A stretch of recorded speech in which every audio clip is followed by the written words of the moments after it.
We're live. Great. Morning, everybody. Shana Tova. It's lovely to see everybody on this bright, beautiful morning. I'm going to be leading you through a bit of study for the next half an hour. And then at about 10:30, we're going to be having a meditative service, which is going to be streamed through this service as well. So we've got half an hour to learn together.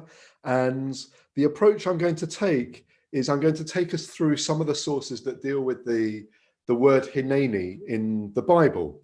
And the reason why we're doing that is because in our Shofar service, in our Musaf service later on this morning, which Rabbi Pete Tobias has brilliantly pulled together, just a wonderful service for us. One of the recurring themes of the service is going to be the word Ayekkah. And Ayekkah is, of course, means where are you? And we're going to start, it's going to be our starting point for our learning, because where does this term Ayekkah come from? And then how am I going to connect it to hineni? So I'm going to just share a source text, which hopefully everybody can see. If you can't see, then you can chime in and let me know. Maybe you can raise your hand. So where do we first hear the word Ayekkah, or the principal source for hearing Ayekkah is in the Garden of Eden. So in the Garden of Eden, Adam and Eve have committed the sin by eating the fruit of the tree, and they've gone to hide themselves. They hear the sound of the Lord God, this is the Shofar translation, the eternal God, moving about in the garden, excuse me, at the breezy time of the day. And the man and his wife hid from the eternal God among the trees of the garden. And the eternal God called out to the man and said to him, Ayekkah, where are you? Now, this raises a really challenging question for us, I think, about what does it mean that God has to ask where we are? How do we understand what it means for God to say, where are you, when we imagine that God knows exactly where we are? Is it a rhetorical device? Is it God asking a question knowing, or as a test to see how the human beings who've been created react? This is a challenge within the text that sits with us as we read the story of the Garden of Eden. And of course, the man replies and says, I heard you wandering in the garden. I was afraid because I was naked, so I hid. And then God asks, who told you to eat of the forbidden tree? Who told you that you were naked? Did you eat of the tree from that which I had forbidden you to eat?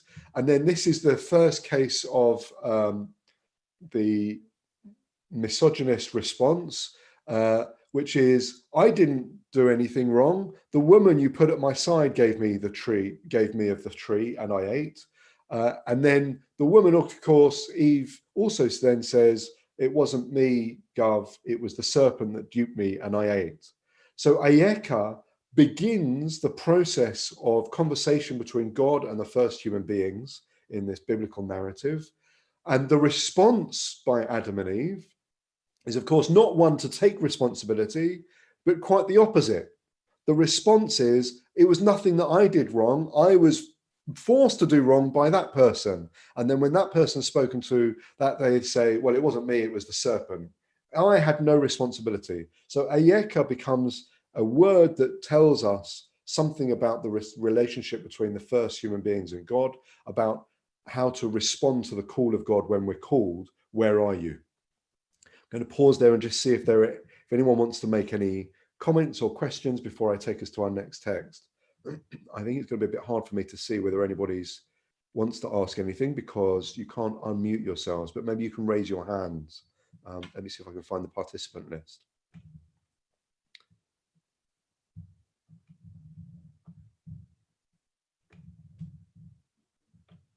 Okay, I can't see any hands raised. So I'm going to take us on to the next source. And the next source, just before we get to the hineni, is from Genesis chapter 4. And Genesis chapter 4 is, of course, the famous story of Cain and Abel. Cain said to his brother Abel, Cain el hevel achiv, vayehi behi yotam basadeh. So we hear this, the ellipsis is actually in the translation always, because we hear Cain said to his brother Abel, ... What did he say? Vayehi, and it came to pass that whilst they were in the field, that Cain rose up and killed his brother Abel. And now, what was it that led to the murder? We don't know. We'll put that to one side. We'll reflect on that another time. But then God says to Cain, Vayomer Adonai el Cain, E hevel achicha. God says to Cain, where is your brother Abel? And of course, we then get the also famous response, Vayomer, he says, Lo yadati, hashomer achi anochi. I don't know. Am I my brother's keeper? And then God says, Vayomer me asita kol damei achicha tzoakim elai min ha'adama. What have you done, God says? Your brother's blood cries out to me from the ground.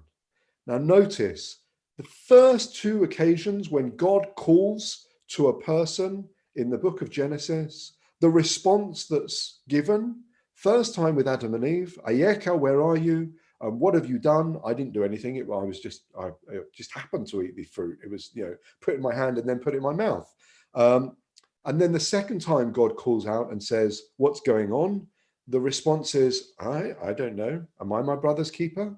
So the question that gets posed at the beginning of Genesis, I'm going to claim as we're going through here, is that when God calls out to these first human beings, the response is one of irresponsibility, or the one of shirking, or the one of trying to hide or escape from one's responsibility, rather than stepping up and saying, okay, there's a problem here, or I am here in relationship to God, in response to God's call.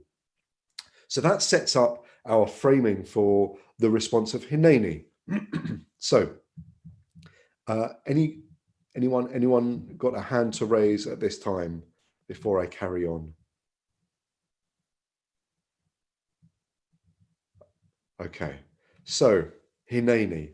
When do we first hear the word Hineni in the entire Tanakh? The first time, we're going to hear it later in our Torah reading. The first time is Genesis 22, Akedah Yitzchak, the binding of Isaac. We hear, Vayehi achar hadavarim ha'eleh, v'ha'elohim nisa et Avraham v'yomer elav, Avraham v'yomer hineni.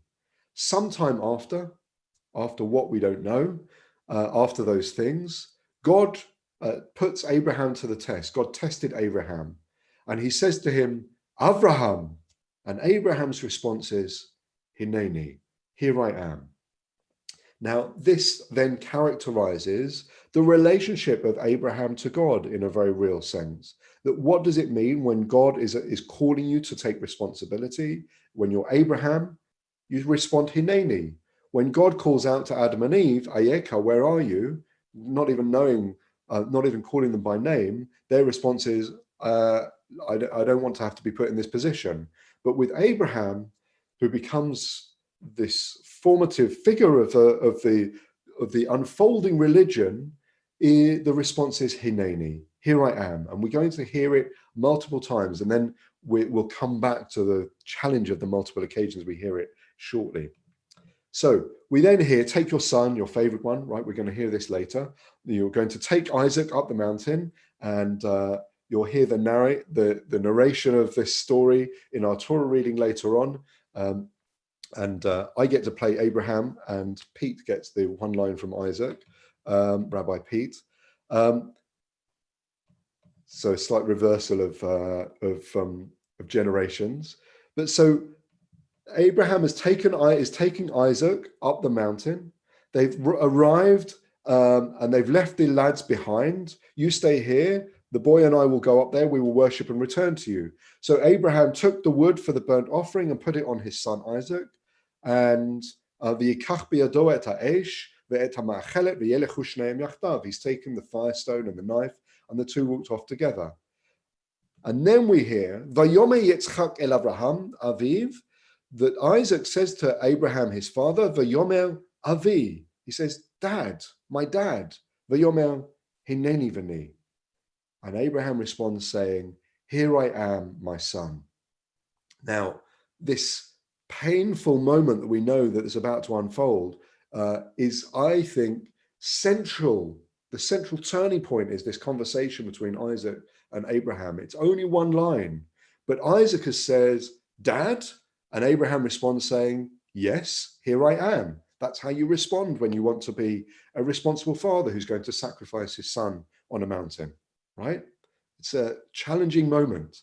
And Isaac says, Hinei ha'esh v'heitzim, v'ayeh haseh le'olah. Isaac says, behold, look, here's the fire, and I'm, carrying the wood, but where is the lamb for the offering? Where is the sheep for the burnt offering? The ayeh.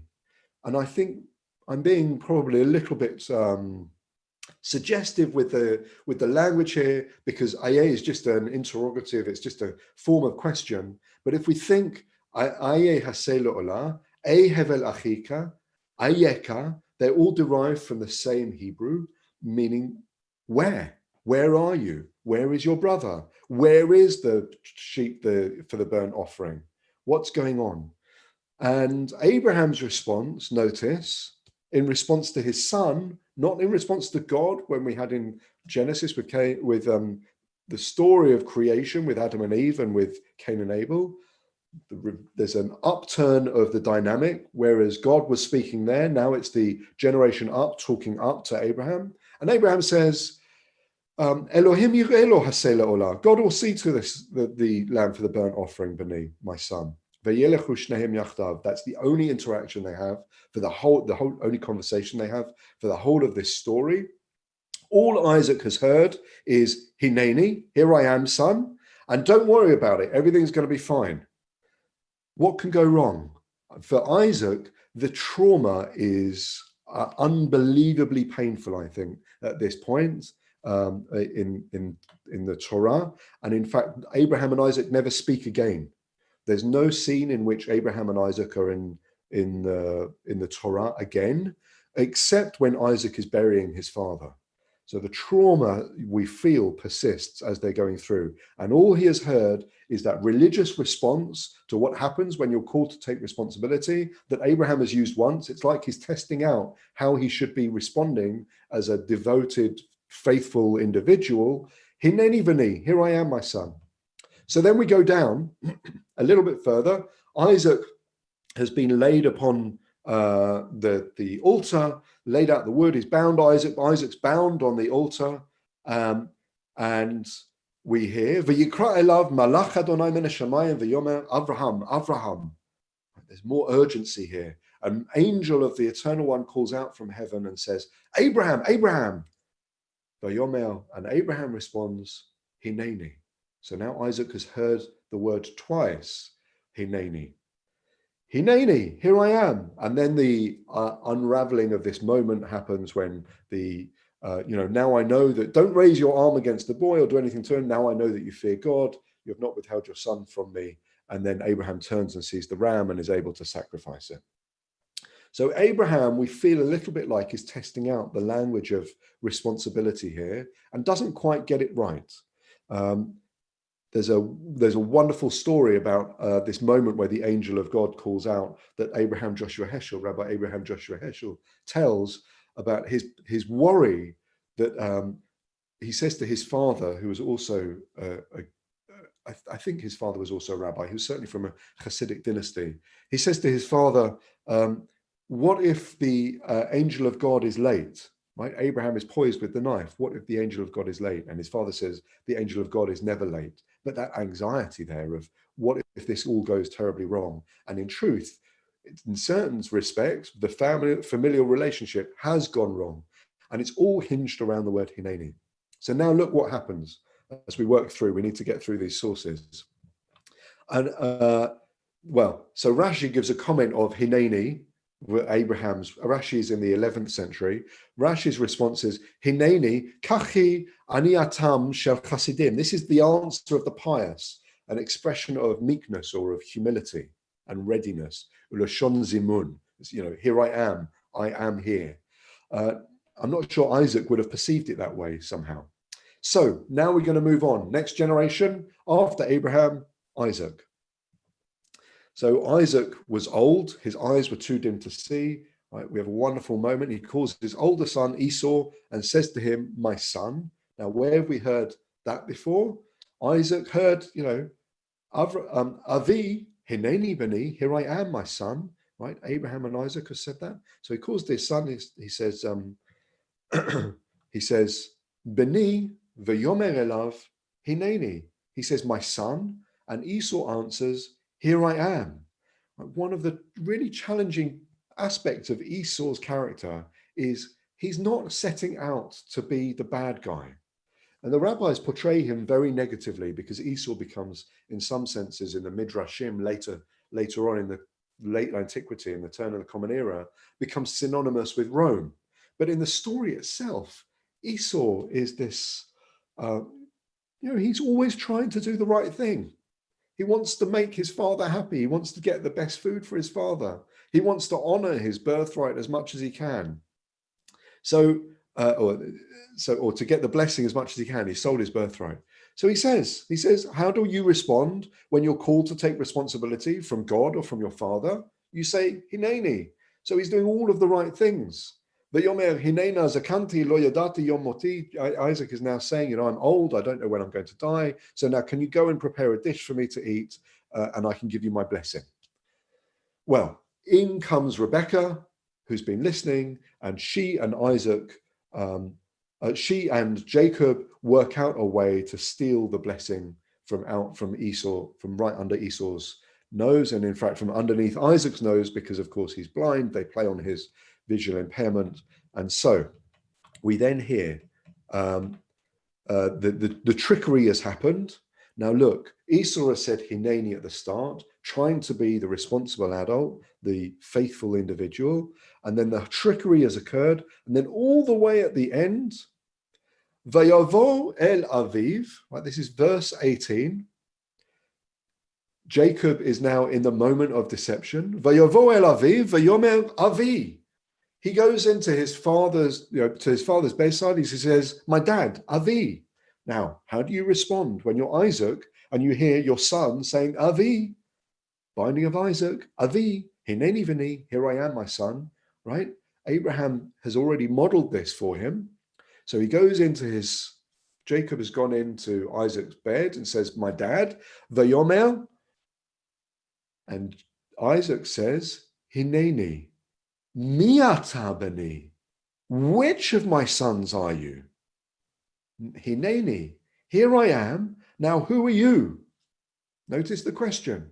Isaac is doing everything that he can to be the right, he's modeling after his father how to respond to Hineni. And here it is all going to go well. It's going to go right for Jacob eventually, but the deception is now about to happen. Vayomer Yaakov el Aviv, and Jacob says to his father, Anochi Esav b'chorecha. I am Esau, your firstborn. Asiti kasher dibati elai. Come on, do what you said you were going to do. I mean, this is not the respectful young man who should have been, think of Esau. Esau says, Hineni.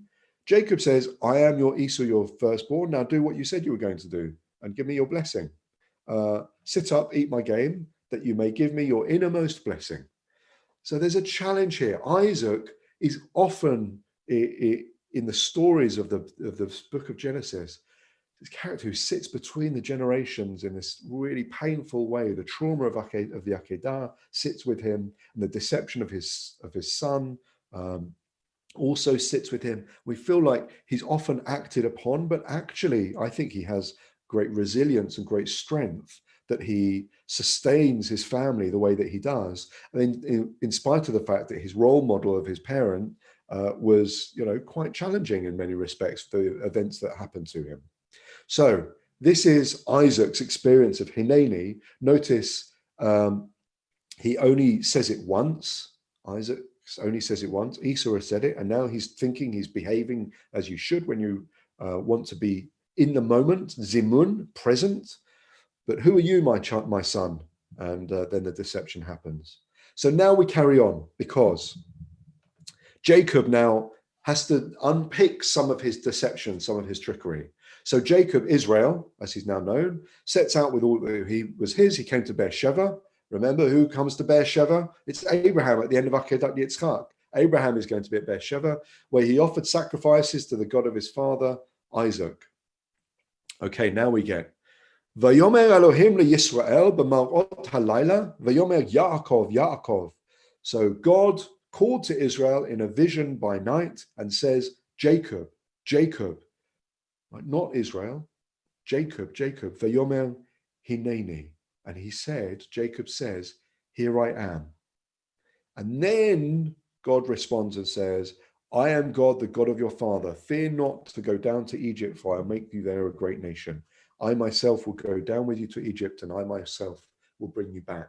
And Joseph's hand shall close your eyes. Now, for me, notice God is still calling Jacob, Jacob, not Israel. At this point, this is in some ways the final test of Jacob's resolution, of Jacob's, the way that Jacob has finally found his place as a patriarch is to be able to stand in place and say, Hineni, here I am. Because until this point, there's some confusion over, or difficulty both with his role and also what's happened to his children, right? Don't have a favorite child, basically. The Bible is telling us all the way through Genesis. And when Jacob manages it, it all goes wrong, but it's all part of the plan. And so eventually he will be down in Egypt and Joseph's hand shall close your eyes. And there we have really the three patriarchs all encountering the word Hineni.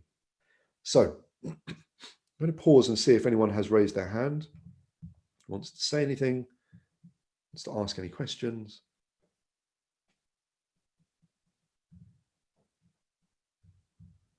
Let's get through our last couple of texts then on Hineni, which will hopefully prepare you for Ayekkah later on with the Shofar service. So we'll skip the Rashi for now. Now we get Moses, right? We heard it 3 times from Abraham. Now we're getting to Moses. Moses tending the flock of his father-in-law, and the priest of Midian drove the flock into the wilderness, right? The burning bush. An angel of the Eternal appeared to him in a blazing fire out of a bush. He gazed, and there was a bush all aflame, yet the bush was not consumed. The hasneh enenu ukwal. And so Moses says, I need to turn aside to look at the marvelous sight. Why doesn't the bush burn up? And Vayar Adonai kisar lirot vayikra elav Elohim mitoch hasneh v'yomer Moshe, Moshe. So Moses turns aside. When God sees that he turns aside to look, he calls out to him out of the bush, Moses, Moses, Moshe, Moshe. And he responds, Hineni, here I am.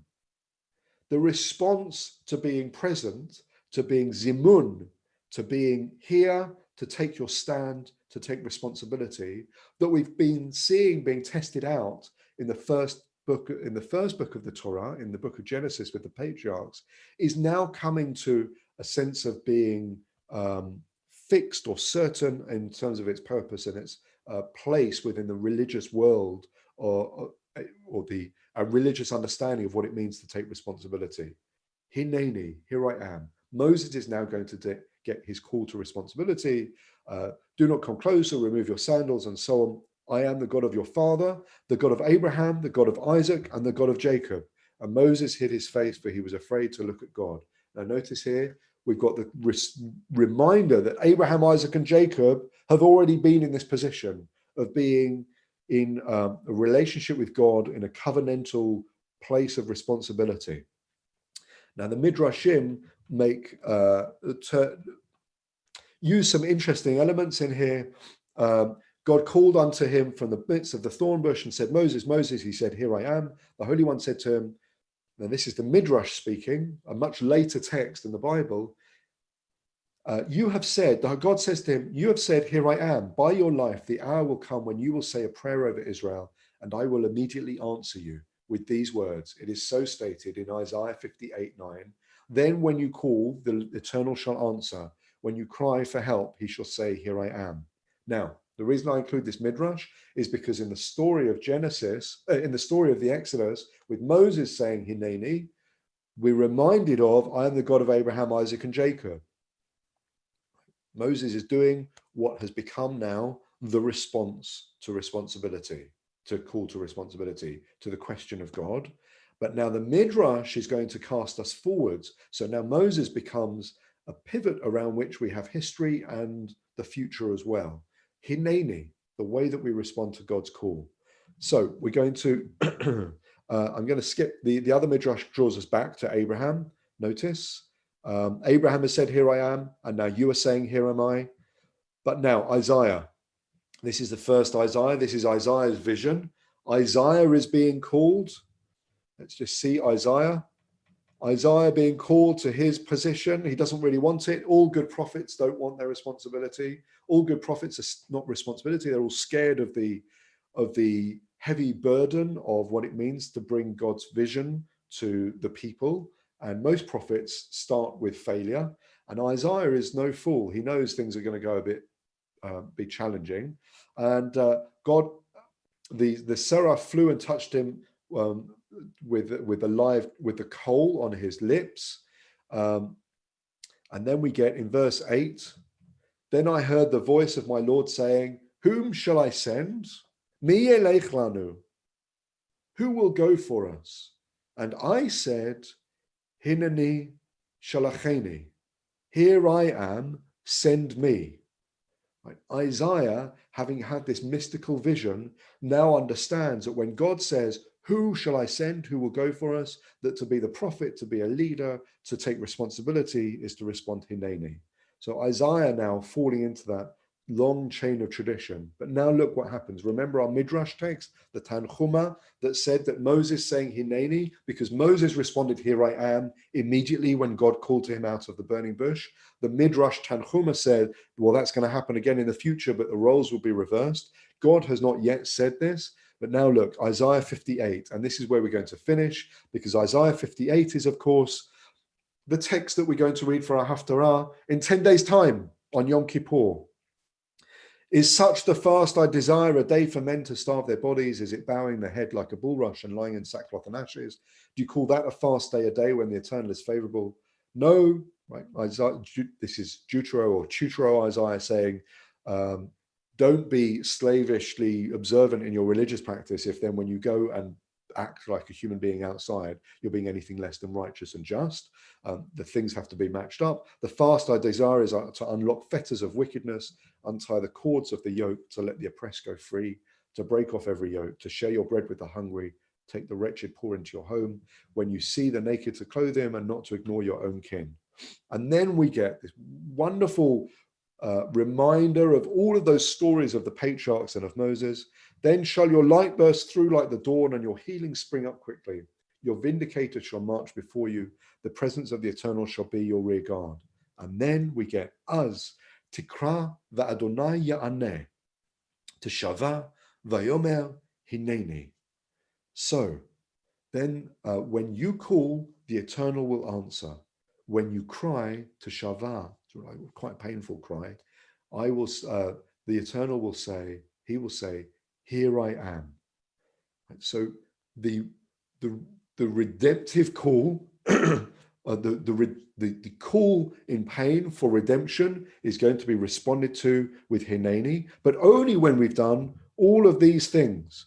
Right? When we've said Hineni, when we've stood and taken responsibility for our behavior, when we've stood in the covenantal position with God, when we've said Hineni, Zimun, when we're present and fixed in our certainty for our responsibility for the job at hand to make the world a place where the oppressed go free, where bread is shared with the hungry, where the wretched poor are brought into our home, when we see the naked to clothe them. When all of those things are in place, then redemption can come and the role will be reversed. No longer will we be saying Hineni, but God will say Hineni in response to our cry. And so here we find a chain of connection between our Torah portion for this morning, the Shofar service that Rabbi Pete developed for us, which is a beautiful service that draws on the question of Ayekkah when we hear God's question, all the way to the Haftarah for Yom Kippur in a few days' time. I hope you've enjoyed some of this learning. I hope you've taken some of the sense of what Hineni can mean for you into your day-to-day lives, and also it will provide meaning for the rest of our Rosh Hashanah service. I'm going to stop sharing now and pass over to whoever is going to be leading the turning on the meditative service. Thank you very much, and Shana Tova.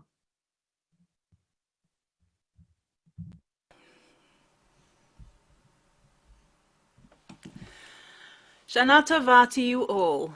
I'm Rabbi Rachel Benjamin from Mosaic Liberal Synagogue, and this is Esther Aaronsfeld, also from Mosaic Liberal.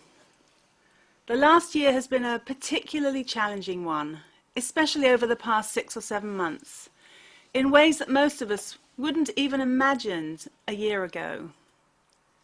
We wanted to create a space for people to have some quiet, reflective moments before we go into our Rosh Hashanah morning service. This meditative session has been created by Esther, and she will guide us through it. We will begin with a nigun, a familiar tune, to help still our minds and calm our spirits.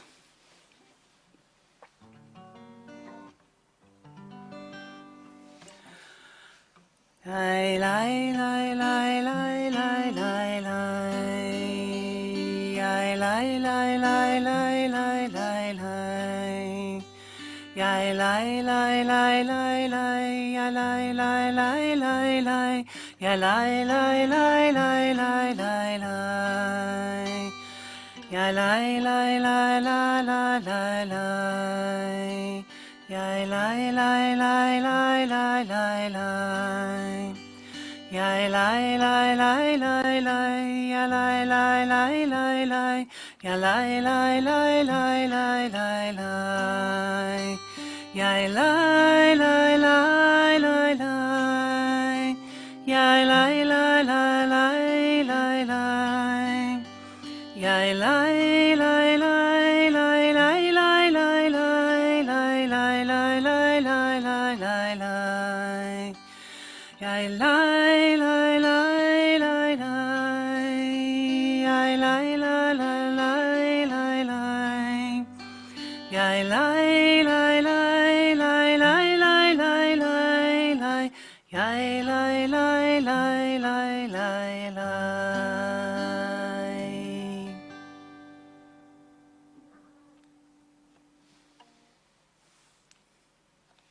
When Adam and Eve hid behind the bushes after eating the forbidden fruit, God called out, "Ayekkah, where are you?"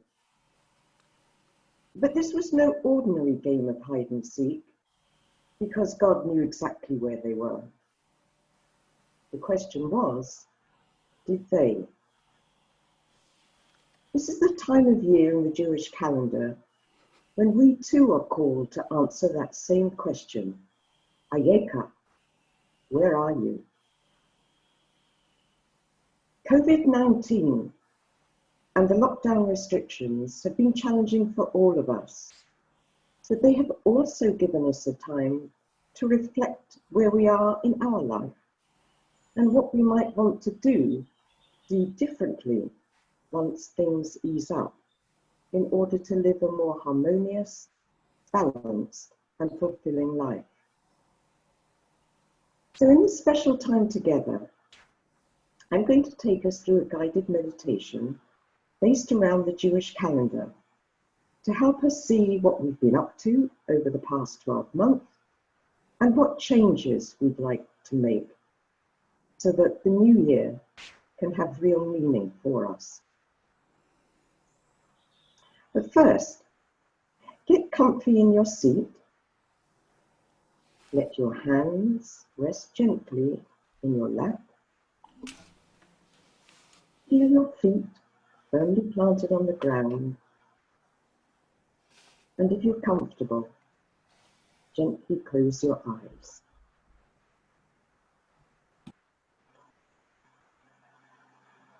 Now take a couple of deep breaths, breathing in through the nose and out through the mouth. And as you breathe out any stress or tension that you might be feeling. So breathe it out. And again, breathe in through the nose and out through the mouth.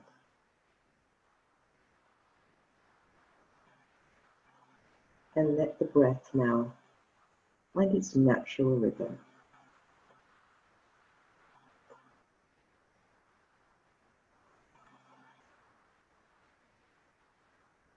Feel your body fully supported by your chair or sofa.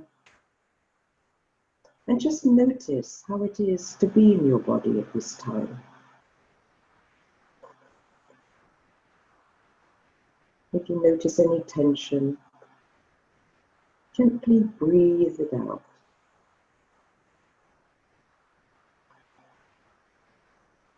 Allow your mind to become still, simply by focusing on your breath,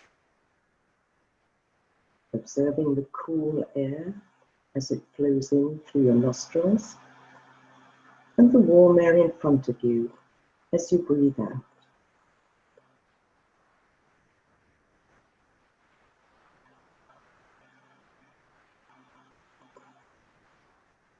And now, as you breathe in, feel your heart gently open to receive the love of God, or whatever name you use for the source of life. As you prepare now to reflect on the past year.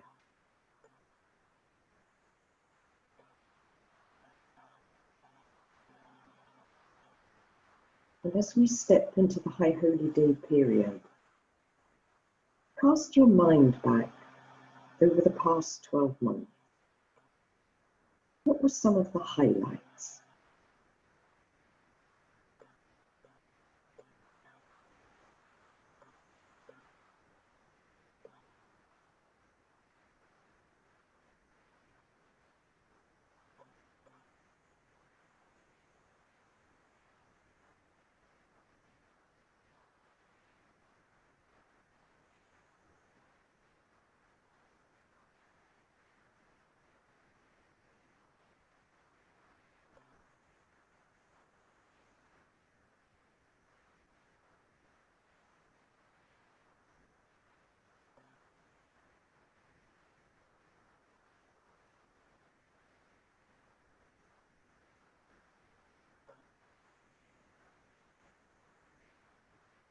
And going back now to October and Sukkot, the Autumn Harvest Festival, a time to give thanks for what we've harvested in our life.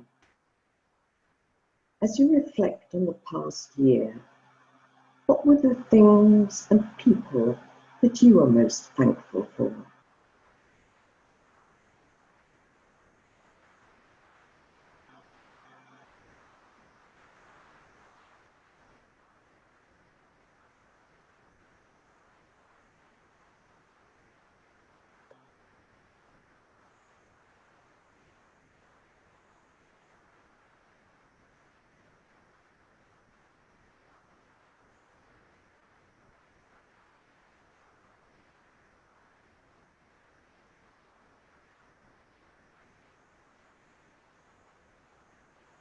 In autumn, the trees start changing their colors, and the whole of nature starts changing to make way for winter. Think about the changes that you yourself have made this year, and which ones are you most proud of?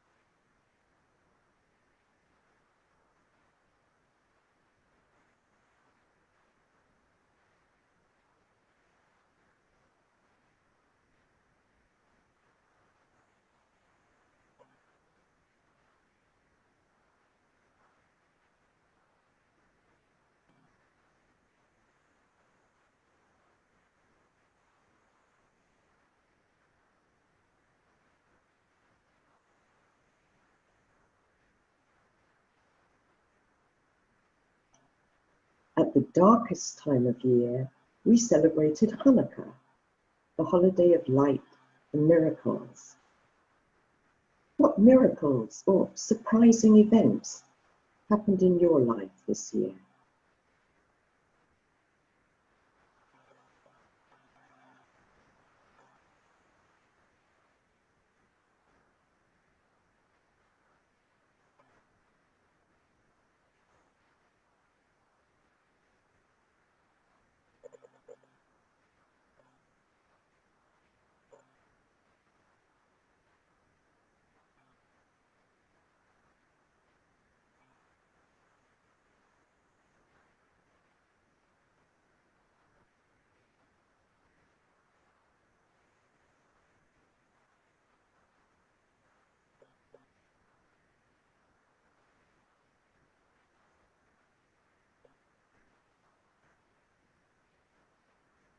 Moving on to January, we had Tu B'Shvat, the birthday of trees, and a time for planting new seeds and new ideas. What new things did you start this year?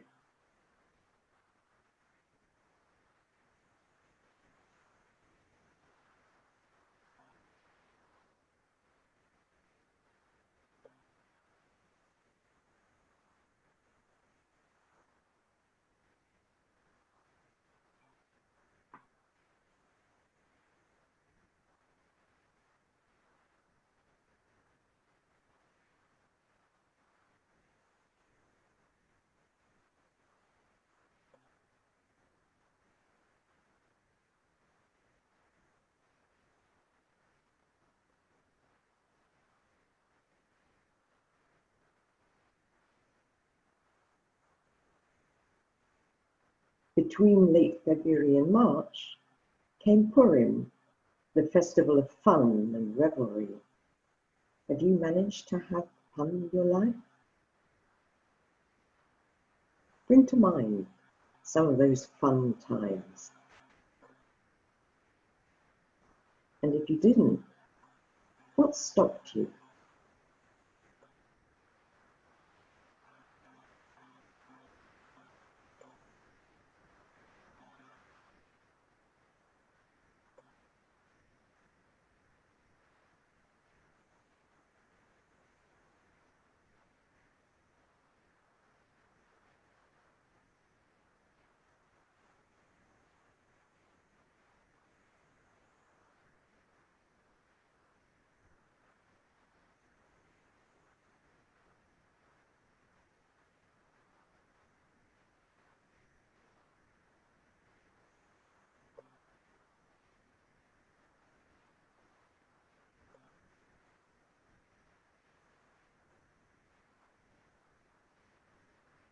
In March, we all went into lockdown and had to completely rethink our lives.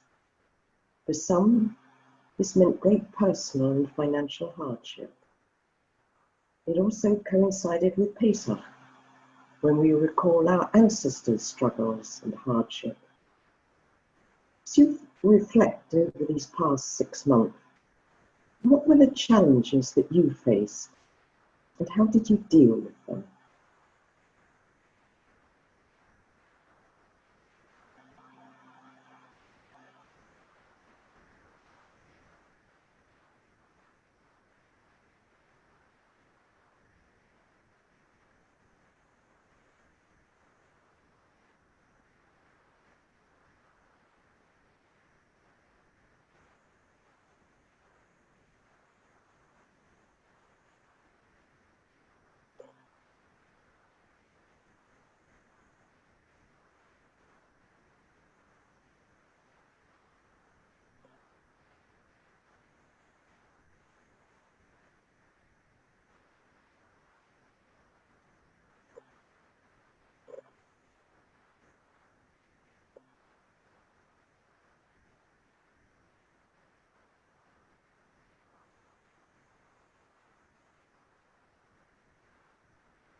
Lockdown also gave us time to reflect on the people that we've had some difficulty with. Is there anyone that you still need to make peace with, or maybe just let go of, to feel lighter in your heart?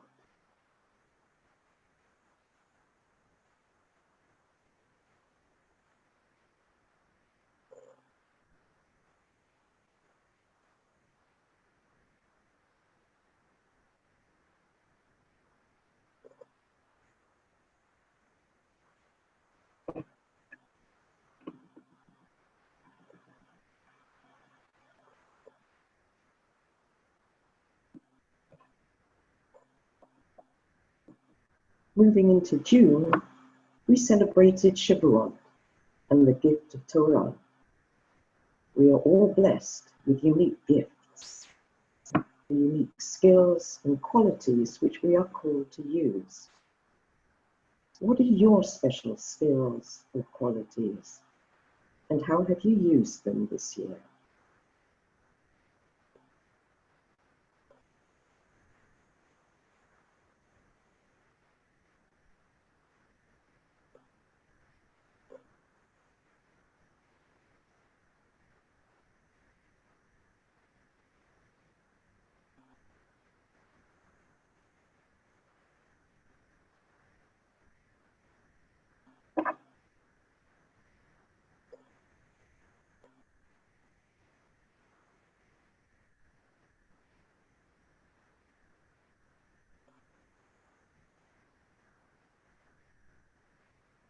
And finally, with Rosh Hashanah, the new year upon us, what do you want to do differently in the coming year to help you lead a more balanced and fulfilling life?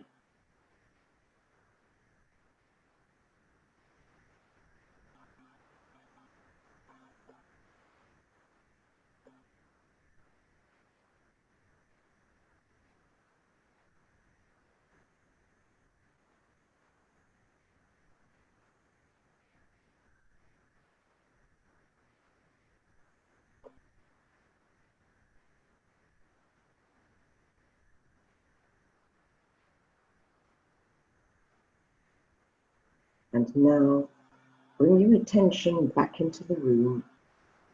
Feel your body on your seat, your feet on the floor, and gently open your eyes.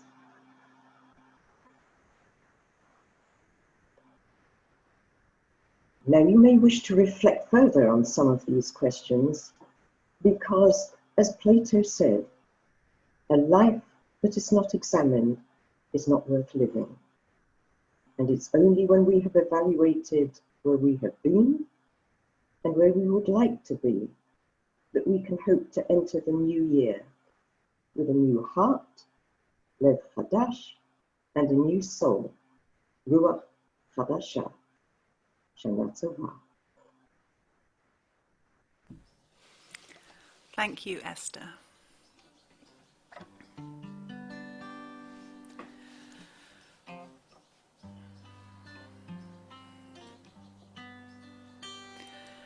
Lai lai lai lai lai lai lai, ya lai lai lai lai lai lai lai, ya lai lai lai lai lai, ya lai lai lai lai lai, ya lai lai lai lai lai lai lai, ya lai lai lai lai lai lai lai, ya lai lai lai lai lai lai lai. Ya lai lai lai lai lai, ya lai lai lai lai lai, ya lai lai lai lai lai lai lai. Ya lai lai lai lai lai, ya lai lai lai lai lai lai. Ya lai lai lai lai, ya lai lai lai lai, ya lai lai lai lai lai lai. Ya lai lai lai lai lai, ya lai lai lai lai lai lai, ya lai lai lai lai lai lai lai lai lai, lai lai lai lai lai lai lai.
Boker Tov, good morning, Shana Tova.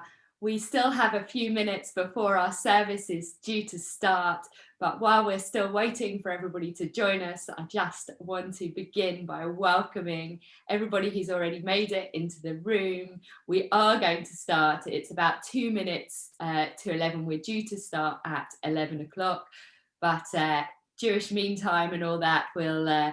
even though perhaps, as I said last night, the traffic might not be holding everybody up, the traffic at least coming into the room is holding people up. So we're going to give people another few minutes just to join us, but we will start in the next few minutes.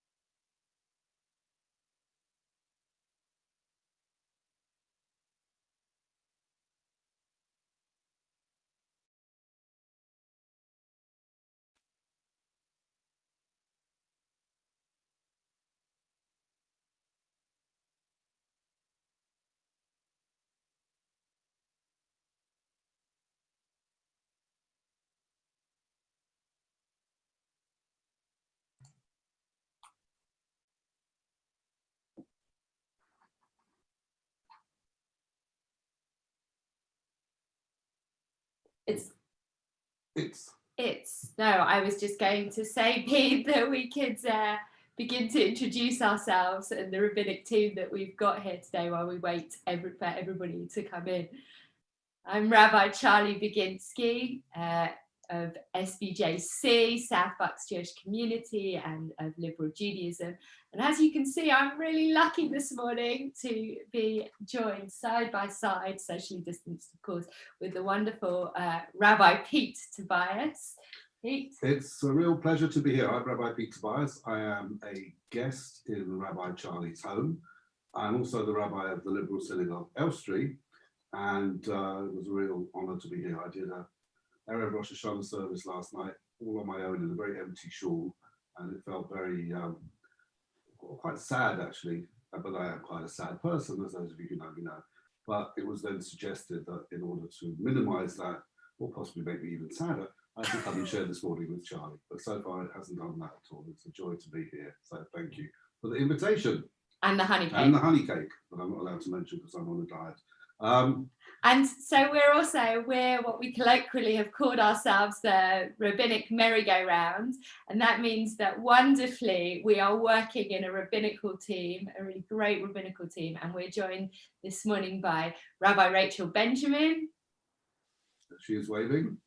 Yes, good morning, everyone. Shabbat Shalom, Shana Tova. So I'm Rabbi Rachel Benjamin, and from Mosaic Liberal Synagogue. Good morning, Rachel. And Hi, Charlie. It's also delightful that the fourth member of our team is the wonderful Rabbi Neil Janes. Good morning, Neil. Morning. Shabbat Shalom, Shana Tova, and I will be joining in November, SBJC, but for now I'm just really thrilled that we're all together, these four communities. It's brilliant. Lovely to see you all. Thank you, Neil, and I know that SBJC are really excited that you're going to be joining them shortly, and I know at the Liberal Judaism we are delighted to welcome you back into the fold. A real sweet start to the new year, and a sweet start to the new year. We are going to begin our service. We are going to be using the Machzor, which you can find either in your homes on your bookshelf or on the Liberal Judaism website under the resources for High Holidays at Home. So if you are watching on YouTube or Facebook, or indeed Zoom in the room, then please go to the website if you want to find the text to follow along. And all of us will try and make sure that we give you as many page numbers as possible. A couple of other pieces of housekeeping, it happens even when we're in our homes rather than in our buildings, is to say that we are, those of you that are on Zoom, we are broadcasting out to YouTube and to Facebook on both the synagogue's Facebook pages, but also on Liberal Judaism's. So if you are uncomfortable with being on screen, then please feel free to turn off your video. Additionally, any of those of you who are lucky enough to be able to unmute yourselves because you are reading during the service, please, if you could make sure that you are muted the rest of the time, that would be really, really wonderful. Just enables us to be able to hear the beautiful singing that we're going to have as part of the service. And the last piece of housekeeping is that although I know that you love the four of us as rabbis very dearly and are always wait until this part of the year to hear long and intricate sermons from us, we aren't going to this morning have 4 sermons. Rather, you can find sermons from all 4 of us on the Liberal Judaism website, where we have already put up all 4 sermons, so you can treat yourself to that over a number of days, or all after the service, feel free to have a stream run of all 4 sermons. Just to say that I have a sneaky feeling mine's not there yet because it was only recorded at 3:10 a.m. this morning, but it will be there soon, I promise. So the other 3 are much better anyway. The problem with having Pete actually next to me rather than on a computer is I don't have the power to mute him. So hopefully we will enjoy the following service, which begins on page 94. On page 94 with Ma Tovu.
And we're on page 97, on page 97. Praise be the one at whose command the world came to be. We praise the one whose word is deed, whose will is done. We praise the one who has mercy on the earth and its inhabitants. We praise the one who dispels darkness and brings on light. We praise the living and eternal God. We praise the saving and redeeming God. Baruch atah Adonai Eloheinu melech haolam, hamahulal b'fi amo, meshubah mufa'ah b'lshon chasidav v'avadav, b'shvechot u'bizmirot, negadelcha v'namlichecha, Malkenu yachid, hei haolamim. Baruch atah Adonai, melech mehulal b'tishbachot. We continue on page 103 with Hamelech HaYoshev.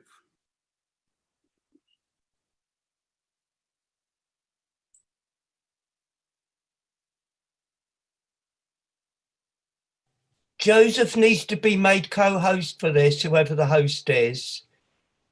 I've sent a message.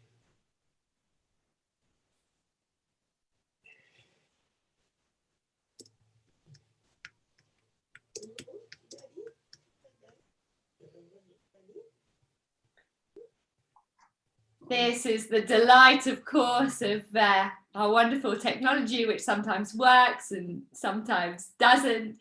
But we are on page 103, and hopefully in just a moment, Joseph Finley from Mosaic Liberal Synagogue is going to lead us in HaMelech Yoshev.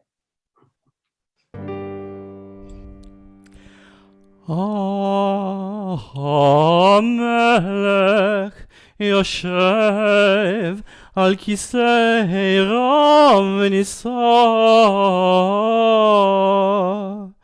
shochen ad maharam v'kadosh shemo b'fi sharim titramam ובדברי צדיקים תתפרע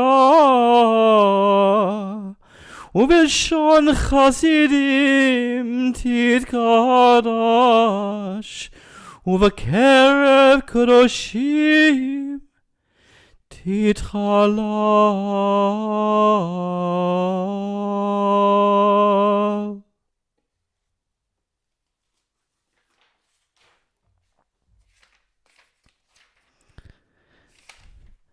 And I believe we are going straight on to the Baruch Hu on page 104. Baruch Hu Adonai Hamavorach Baruch Adonai Hamavorach Leolam Va'ed.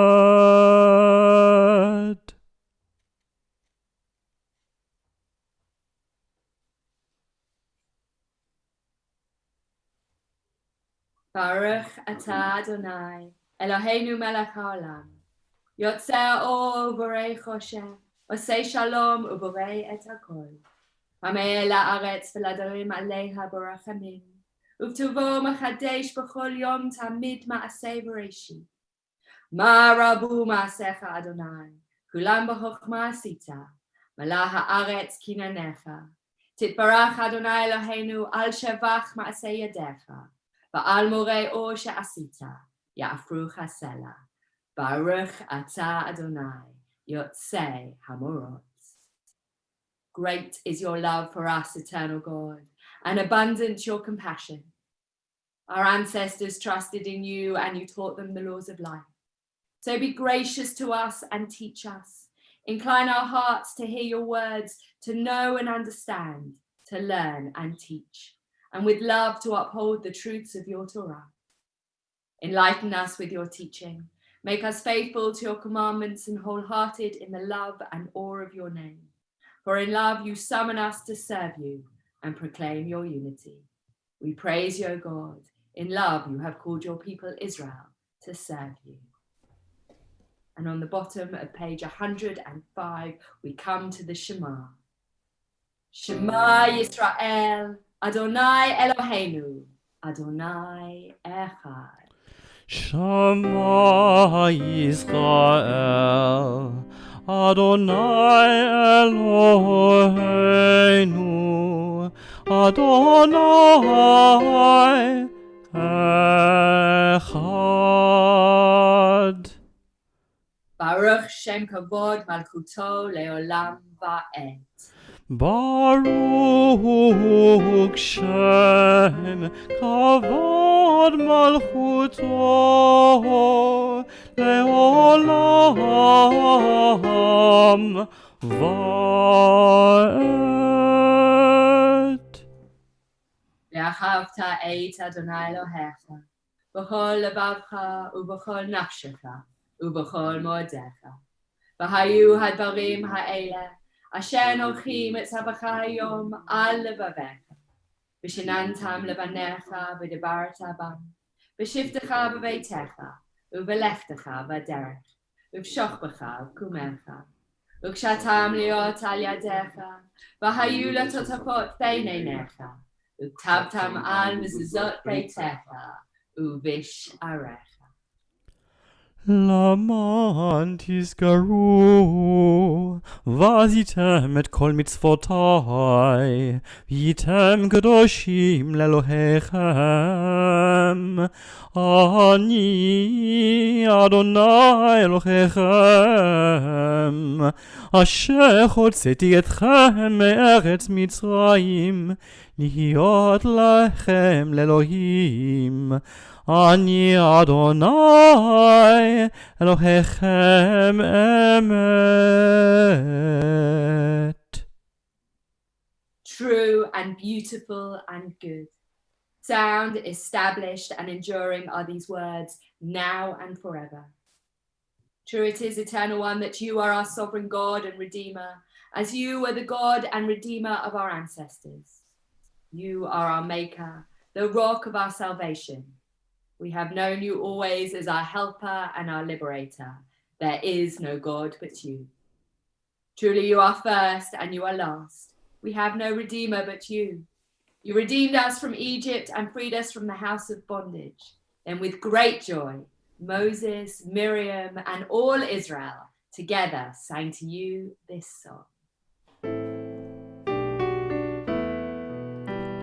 מי כמוך באלים אדוני מי כמוך נעתה בקודש נורא תהילות עושה פלא נורא תהילות עושה פלא שירה חדשה שבחו גאולים לשמך על שפת הים יחד כולם הודו והמליכו ואמרו אדוני ימלוך לעולם ועד אדוני ימלוך לעולם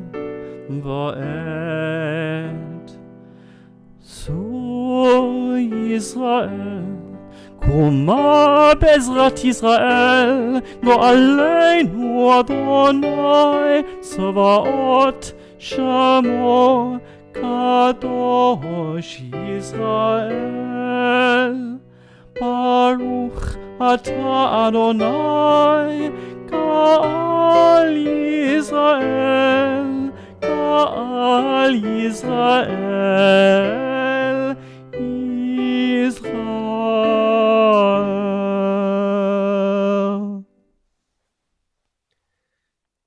We continue our service with the tefillah, which can be followed on page 109, page 109. Adonai sefetai tiftach ufia kitehilatecha.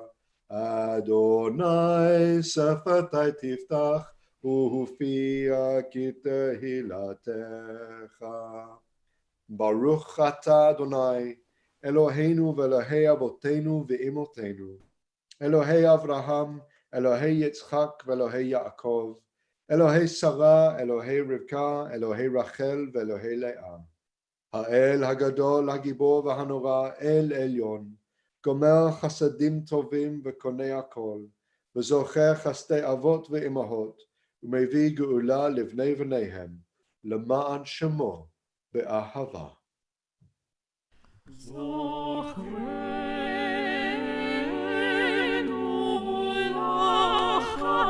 לחיים מלך חפץ חיים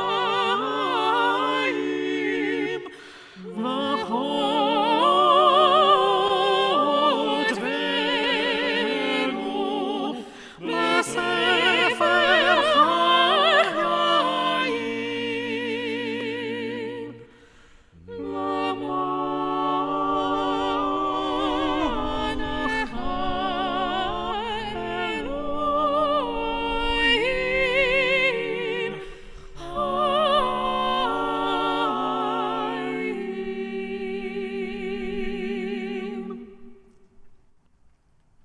Melech Chozer u'Mashiach u'Magen, Baruch atah Adonai, Magen Avraham ve'ezrat Sarah.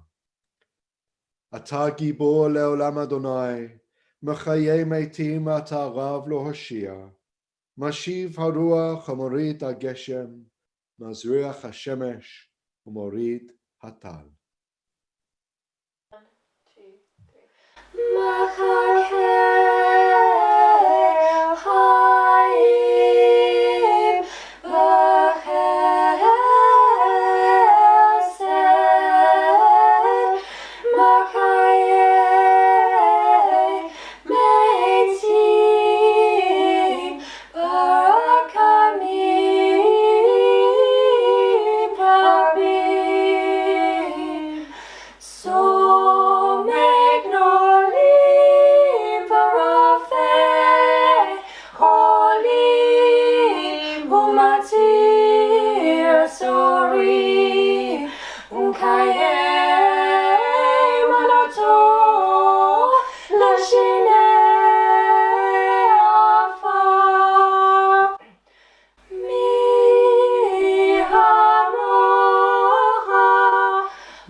Mi chamocha av harachamim, zoche yitzurav lechayim berachamim.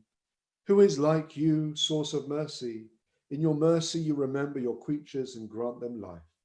V'ne'eman atah lehachayot meitim, Baruch atah Adonai, mechayei hameitim. Na'aritzecha v'nakdishecha, kesod siach sarfei kodesh hamakdishim shimcha b'kodesh, kakatuv al yad neviyecha, v'karazeh el zeh ve'amar. Kadosh, Kadosh, Kadosh, Adonai Tzvaot, Meloch al haaretz kavodo. Adonai Adonenu, ma'adir shimcha b'chol haaretz. Baruch kavod Adonai mimekomo. Mimkomohu yifen barachamim, v'yachon am hamiyachadim shemo erev v'voker b'chol yom tamid, pa'amayim be'ahava, shma omrim. Shema Yisrael, Adonai Eloheinu,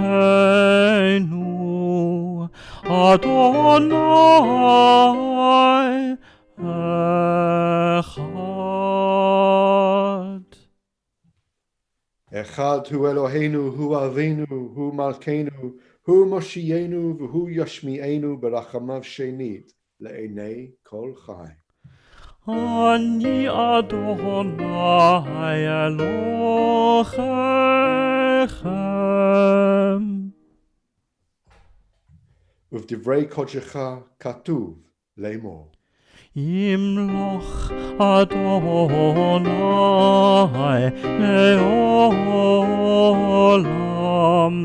Elohai Tzion ledor vador. Hallelujah,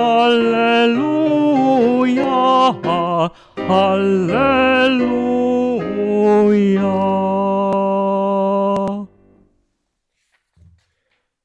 לדור ודור נגיד גודלך, ולנצח נצחים קדושתך נקדיש. בשבחך אלוהינו מפינו לא ימוש לעולם ועד. We continue in the middle of page 112, the continuation of our Kedusha. And so, Eternal One, our God, Inspire all your works to be in awe before you, and let all creatures tremble at your presence. Let all life revere you and all creation turn to you in worship. Let all become a single fellowship to do your will with a perfect heart. For well we know, eternal God, that yours is the majesty, yours the might, and awesome is your name in all creation. And so, eternal God, grant honor to your people, glory to those who revere you, hope to those who seek you, and courage to those who trust you. Fill your land with gladness and your city with joy, and cause the light of redemption to dawn for all humanity. And then the just shall see and rejoice. The upright be glad, and the faithful sing for joy. Violence shall rage no more, and evil shall vanish like smoke. The rule of tyranny shall pass away from the earth, and you alone, eternal God, shall have dominion over all that you have made. Kadosh ata v'nora shemecha, ve'ein Eloah mibaladecha. You are holy, awesome is your name. There is no God but you, as it is written.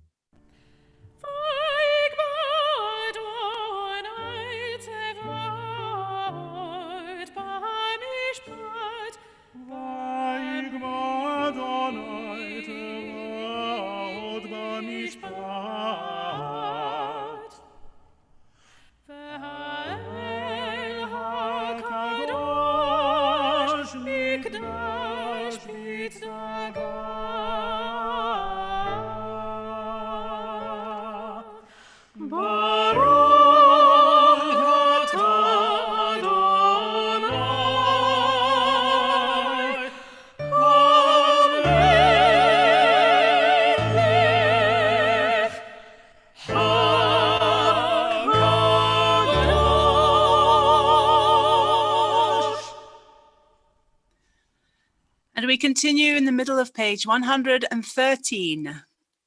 Our God and God of our ancestors, may you rule in glory over all the earth, and let your grandeur be acclaimed throughout the world. Reveal the splendor of your majesty to all who dwell on earth, that all your works may know you as their maker, and all the living acknowledge you as their creator. Then all who breathe shall say, the Eternal One, the God of Israel, is sovereign, ruling over all creation. You have given us a special task among the peoples. In your love and favor, you have sanctified us by your commandments, drawn us near to your service, and charged us to make known your great and holy name. In your love, Eternal One, our God, you have given us this Sabbath day and this day of remembrance, a day of sounding the Shofar, a sacred assembly in remembrance of the Exodus from Egypt. And at the foot of page 114, Eloheinu ve'Elohei avotenu ve'imotenu, ya'aleh v'yavo v'yizacher zichronenu v'zichron kol amcha beit Yisrael lefanecha, letova v'livracha, lechaim u'leshalom, b'yom hazikaron hazeh. Zochreinu Adonai Eloheinu bo letova. Remember us this day for well-being. Amen. Ufokdeinu vo livracha. Bless us this day with your presence. Amen. V'hoshienu vo lechaim. Grant us this day continued life. Amen. According to your promise, be gracious and compassionate to us and redeem us. To you do we look, for you are a gracious and compassionate God and sovereign. And for the remaining prayers of the Amidah, we're just going to read the Chatimot, the closing blessings of those prayers. So in the middle of page 115, Baruch atah Adonai, Melech al kol haaretz, Makadesh ha-Shabbat v'Yisrael, v'Yom hazikaron. We praise you, O God, sovereign of all the world. You hallow the Sabbath, the house of Israel, and the day of remembrance.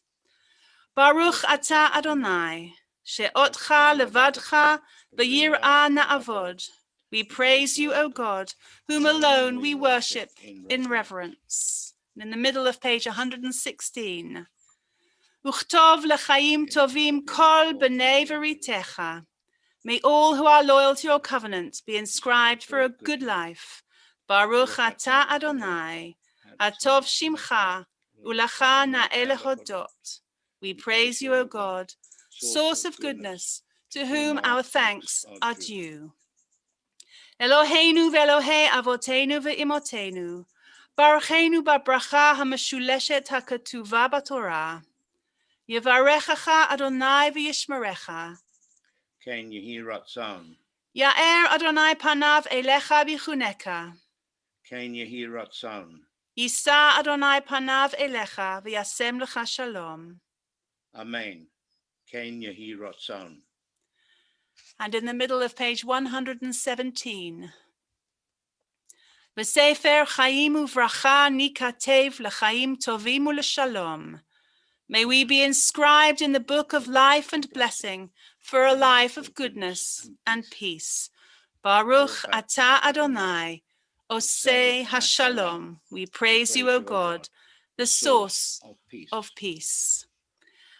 And we take a few moments now for silent meditation, either to read the readings on pages 117 and 118, or just to be alone and quiet with our own thoughts and prayers.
We continue now on page 119 as we make our way towards our Torah service. Avinu Malkenu, our Creator and Sovereign. As we contemplate the arks in our respective synagogues, the memory of the scrolls confronts us with challenge and fills us with hope. Their very sight raises echoes from our past, poses questions about our present, and holds out promise for our future. 100 generations have stood where we stand now on this day of judgment. Searching their souls and their deeds, they found little merit. They trembled to face the sovereign of all creation. But we are children of a time that has sought to dethrone you. We have witnessed the power of mortals to create and to worship the work of their own hands. Strange then to see the emptiness your absence has brought upon us. Strange that the agonies of our time grow more numerous and more intense the more our worship centers on ourselves. Strange that we grow smaller without you, smaller without our ancestors' humble faith. Scarcely do we tremble before you. Oh, would we tremble at ourselves and our works and at the days to come. May this day, which yet holds us in its spell, bring us back to you. May this season teach us that you are with us whenever we open ourselves to your presence. May this service impress on us that you are absent only when we shut you out, only when we are full of ourselves. On this day, we call upon you by many names. We search for you in all your manifestations. We call you Shekhinah and seek your divine presence. We call you Makor Chayenu, the source of our lives, and find renewal in returning to you. We call you Avinu. As a loving parent, forgive our many sins and failings and receive us back. We call you Malkenu. As a wise ruler, command us to obey you and do not judge us too severely when we are unheeding. Let love and power be united in our world. To this dream, this possibility, this task, let us give ourselves anew. Avinu Malkenu Chatanu Lefanecha, our Creator and Sovereign, we have sinned before you.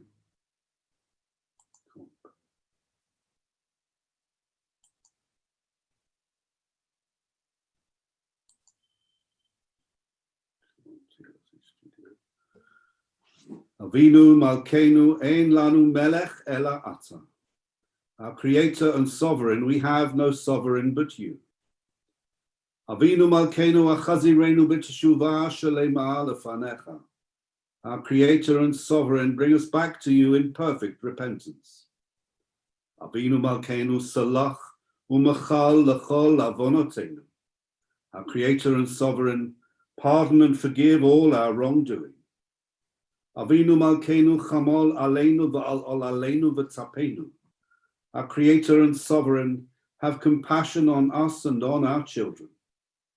Avinu Malkenu kalei deve v'cherev v'ra'av me aleinu. Our Creator and Sovereign, help us to conquer sickness, war and famine.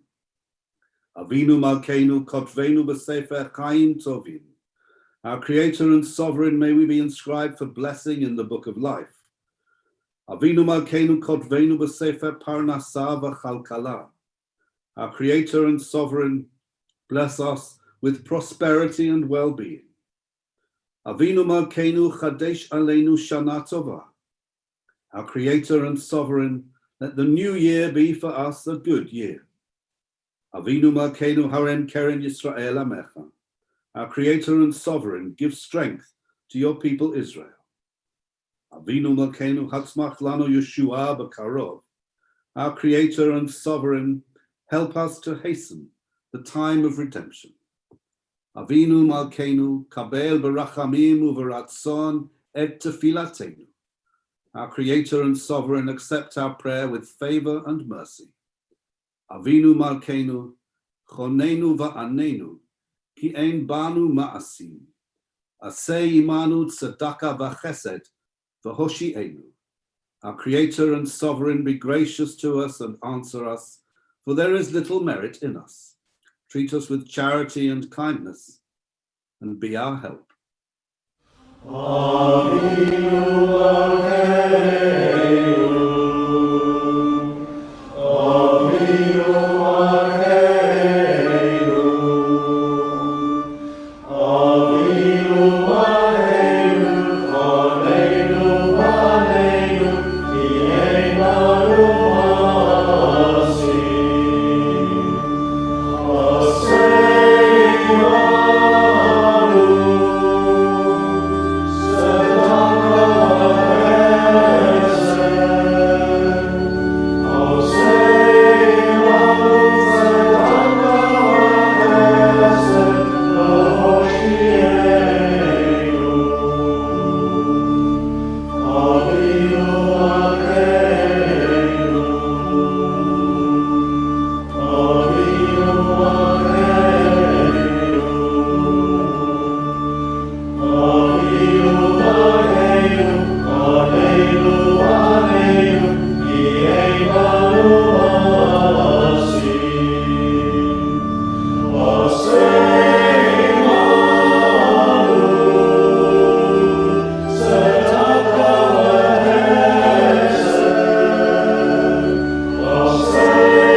So welcome to our Torah service that you come to. This is a unique moment where the four rabbis to whom you were introduced before and whom you've now all seen on your screens this morning combined together to organize a very special and indeed unique reading of the Torah.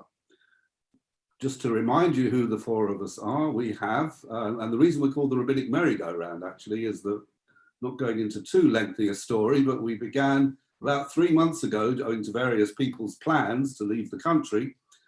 Different rabbis were assigned to different communities, and then that person's plans to leave the country were ruined by COVID, and so everybody suddenly went back to where they started. So we all got back on the merry-go-round, span it around, and now we've ended up with me representing the Elstree, the Liberal Synagogue Elstree, Rabbi Baginski to my right with South Bucks Jewish community, which actually she was always connected to.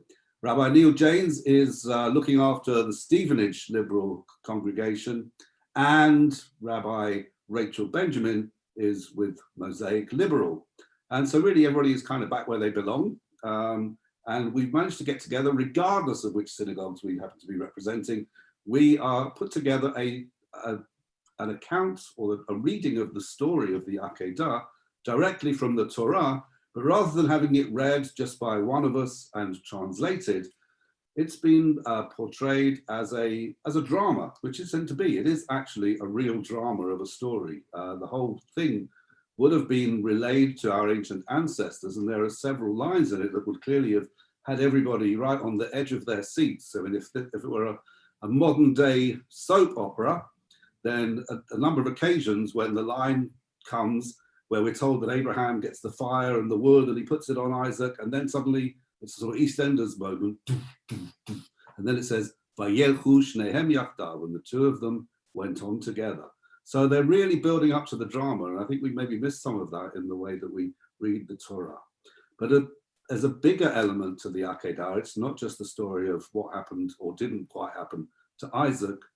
There are a lot of other characters in the story who aren't actually in the story. And most notably, of course, is Sarah, who waits at home, knowing that her husband has taken her son off somewhere. He's been probably a bit mysterious about the whole thing. He's hardly likely to say, just off to sacrifice Isaac, love, I'll be back in 6 days. So clearly there's something going on, and Sarah must have picked up the vibe. So she's bound to be very anxious, waiting at home to find out what on earth is going on with her husband and their only son, who after all only entered their lives when they were in their 90s. So there's a lot of drama underpinning the story. And in the Akedah project, which Rabbi Charlie mentioned at the beginning, we've invited members of Liberal Judaism to contribute to this with their suggestions and their ideas of how we might represent Sarah's feelings as part of the story. So we're going to hear the story. We're going to hear a song behind the story, which talks about Sarah's agony. The song is actually called Across the River. It's Across by the Girls River in Trouble. by Girls in Trouble. It's credited on the track. It's in River So Wide. River So Wide. Thank you, Rachel. See, this is why we need 4 of us, okay? We can't manage this on our own. We're a team. And so we're coming up to the story, and there are a couple of other little elements to it as well, which I won't spend too much time introducing because you'd probably rather listen to them than to me. So it just remains for me to call up the person to read this morning's blessings. Ya'amod Michael ben Yezuka Likriyat HaTorah. Baruch hu et Adonai HaMavorach, Baruch Adonai HaMavorach Li'olam Va'ed, Baruch atah Adonai Eloheinu melech haolam, asher bacha banu mikol ha'amim, v'natan lanu et Torato. Baruch atah Adonai noten haTorah.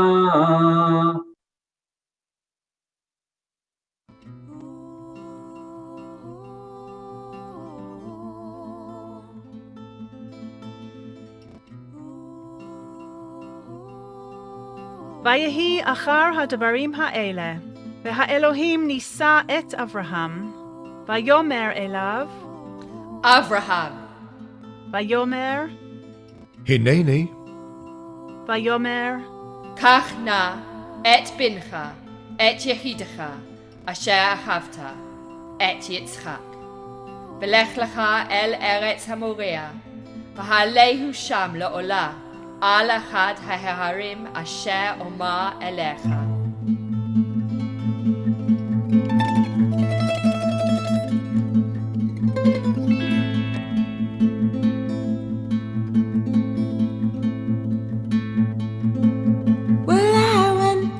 To the river so wide, Satan was standing on the other side. He said to me, look and see,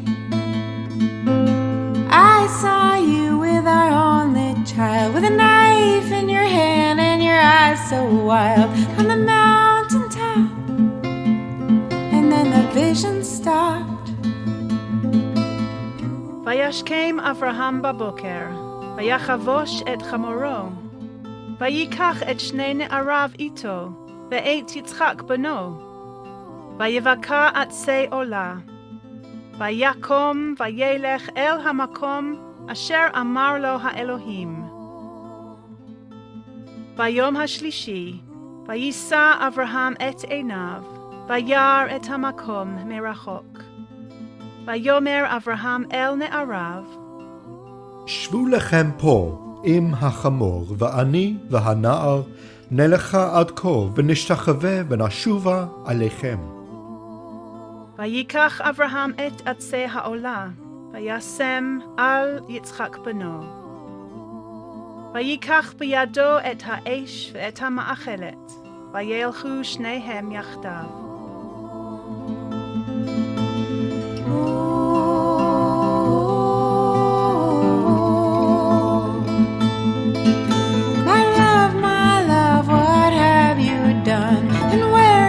Taken my only son, some terrible place where I can't see his face. All these years I've been a faithful wife, and I gave you a child so late in my life. My time was done when I bore you a son.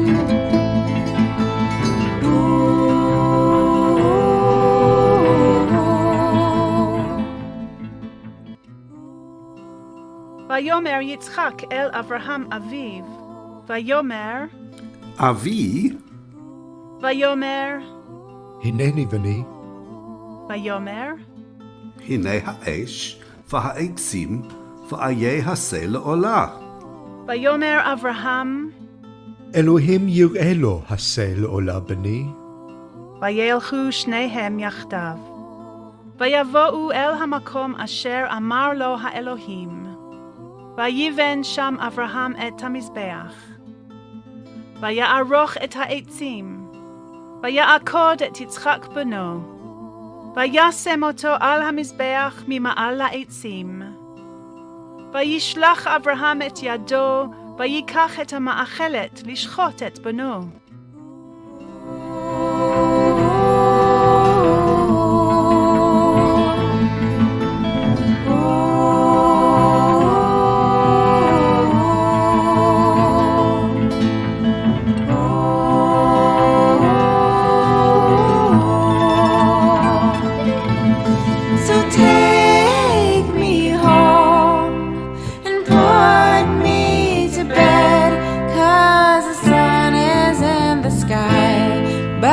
Dark inside my head, and I don't care if I never do wake up, if I can't be with the one I love.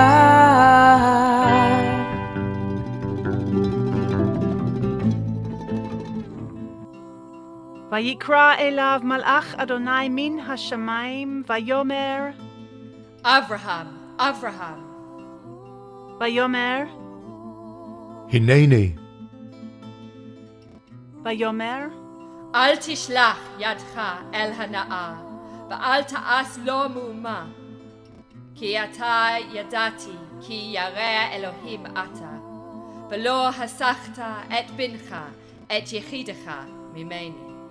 וישא אברהם את עיניו, וירא, והנה איל אחר נאחז בסבך בקרניו. וילך אברהם, ויקח את האיל, ויעלהו לעולה תחת בנו. ויקרא אברהם שם המקום ההוא, אדוני יראה, אשר יאמר היום, בהר אדוני יראה.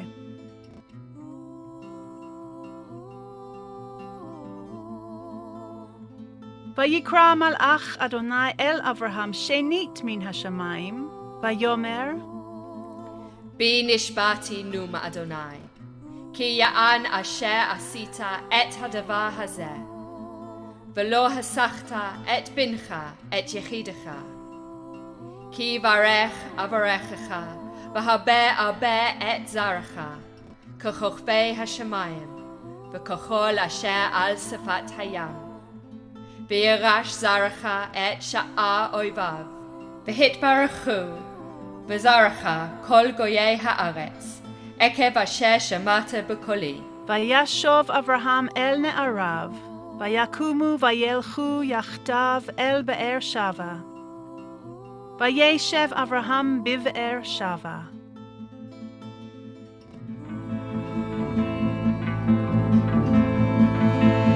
Well, I went down to the river so wide. Satan was standing on the other side. He said to me, look and see.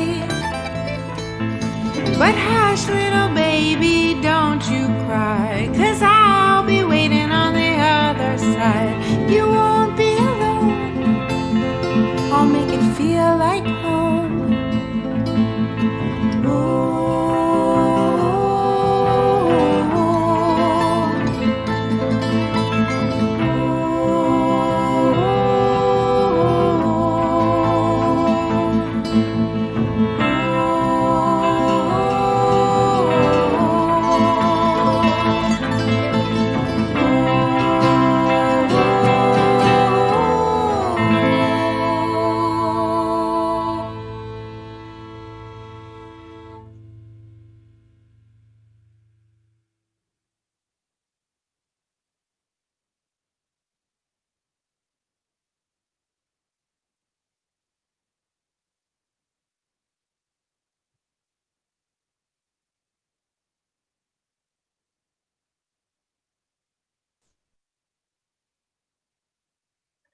Baruch atah Adonai Eloheinu melech haolam, asher natan lanu Torah emet, v'chayei olam nota b'tochenu.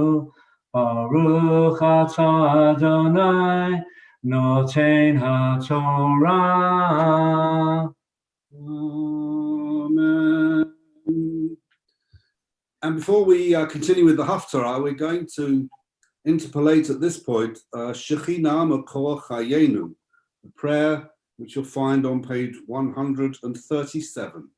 Page 137. Shekhinah Makor Chayenu, Hastirinu B'chanfei Rachamai. Divine Presence, source of our lives, shelter us under the wings of your compassion. Shekhinah Makor Chayenu Holichinu B'drachayich, Darchei Chesed V'Rachamim.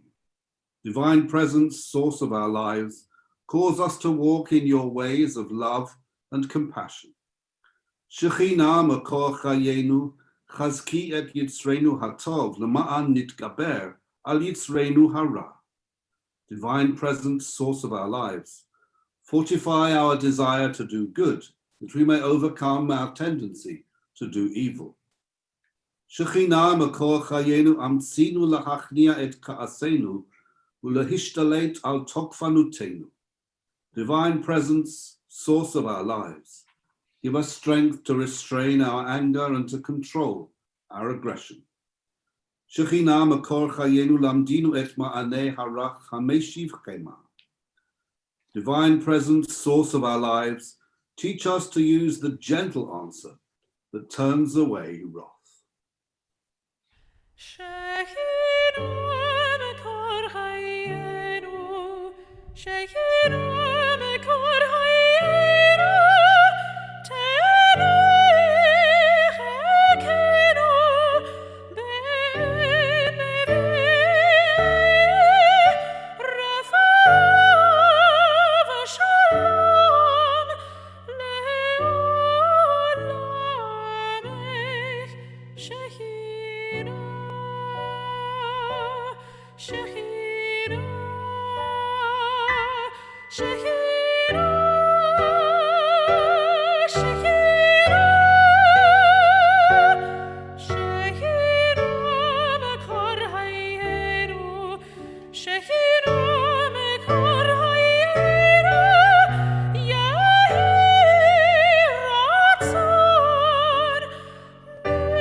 Acharit v'tikva, a future and a hope. And as we now come to our Haftarah reading, the blessings are on page 129 in the book if you wish to follow them. Isaiah chapter 55 verses 6 to 13 contains perhaps one of the more iconic lines of the Nevi'im of the Hebrew Bible. For my thoughts are not your thoughts, and your ways are not my ways, says the Eternal One. For as the heavens are higher than the earth, so are my ways higher than your ways, and my thoughts than your thoughts. So as we recognize that there is a huge gap in the end between our puny, humble effort to understand God and the power of the universe that exists above, beyond, and perhaps within us too, this Haftarah encapsulates that and encourages us at the same time as acknowledging that, also to recognize that we can gain a closeness to God. Haftarah, Isaiah chapter 55, verses 6 to 13, page 129.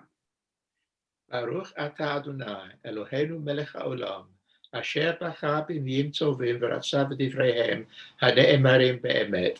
Baruch atah Adonai, habocher b'Torah uv'Moshe avdo uv'Yisrael amo uv'nvi'ei ha'emet b'tzedek. Seek the Eternal One at a favorable time. Call out while God is near.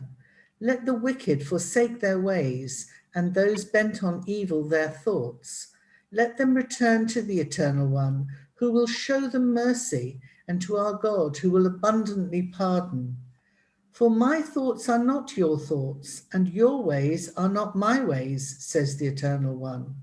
For as the heavens are higher than the earth, so are my ways higher than your ways, and my thoughts than your thoughts. And as rain and snow come down from heaven and do not return until they have watered the earth, making it blossom and bear fruit, giving people seed to sow and bread to eat, so shall the word which comes from my mouth prevail. It shall not return to me empty, without having accomplished its purpose or succeeded in its mission. You shall then go out with joy and be led forth in peace. The mountains and hills shall burst into song before you, and all the trees of the field shall clap their hands. Fir trees will grow instead of thorns, myrtles instead of briars. So shall God's name be established, a sign forever, it shall not perish. Baruch atah Adonai, Eloheinu melech haolam, Sur kol ha'olamim, Sadik b'chol hadorot, Ha'el ha'ne'eman, Ha'omer v'oseh, המדבר ומקיים, שכל דבריו אמת וצדק. על התורה ועל העבודה ועל הנביאים ועל יום השבת הזה ועל יום הזיכרון הזה, שנתת לנו אדוני אלוהינו, לקדושה ולמנוחה, לכבוד ולתפארת. על הכל אדוני אלוהינו, אנחנו מודים לך ומברכים אותך. יתברך שמך בפי כל חי, תמיד לעולם ועד. ברוך אתה אדוני, מלך על כל הארץ, מקדש השבת בישראל ביום הזיכרון. אמן.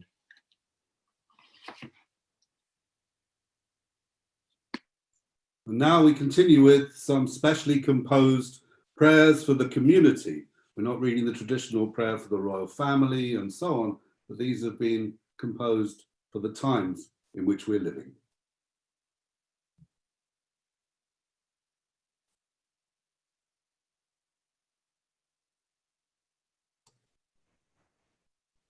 This was the year when the world has been turned on its head, when homes became workplaces and schools and prisons and sanctuaries, when touch became scary and isolation a reality.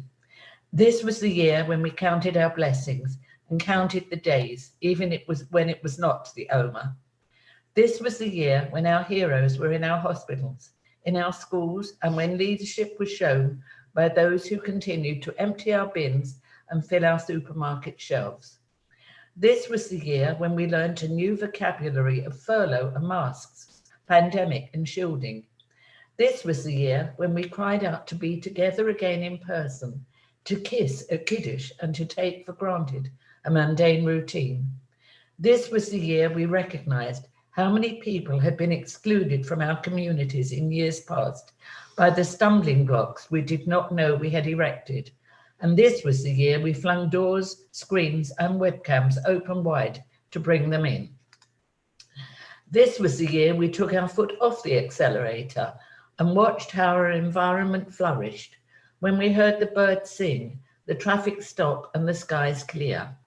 This was the year when there was tragedy, bereavement, and despair, inequality and suffering, and when we found hope that we can learn and change, even if it is only how to unmute when the time is right. So may God bless Zoom. May God bless us for finding the creativity to keep our congregations open, to say even when we shut the doors of our building, we opened ourselves to each other, that we said no one will find themselves alone, and we will bring prayer and learning into your homes. If you cannot come to us, then we will come to you. May God bless us and all the congregations all over the world, marking this time in all the diverse and wonderful ways they invented and created. Give us all the strength to continue to be brave, to hold on to the knowledge that this too shall pass, and we will be together in person again and mourn all that we have lost and celebrate all we have learned. May God bless us and keep us, and enter us into the new year with friendship and hope and a newfound gratitude for each other and community. This may be a year of tragedy, but even out of adversity, there is always hope that we can learn, even if it is hard to unmute when the time is right.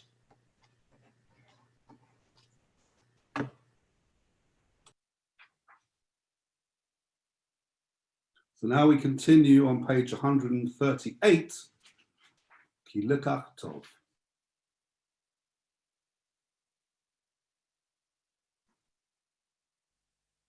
Hey!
And now we move to the Shofar service. As was mentioned earlier, this is a special service that has been compiled and put together specifically for the blowing of the Shofar. It draws on a song written by a colleague of mine, an American colleague, Rabbi Joe Black. The title of the song is Ayekkah, Where Are You? Those of you who took part in Rabbi Neil's study session this morning will have already encountered that word. It was God's question to Adam when Adam was trying to hide from God in the Garden of Eden. And it's also the sound, I think the question that is contained within the sound of the shofar calling to each of us, where are you? And I hope that as we make our way through the service, you'll hear that question as we also listen to the shofar being blown.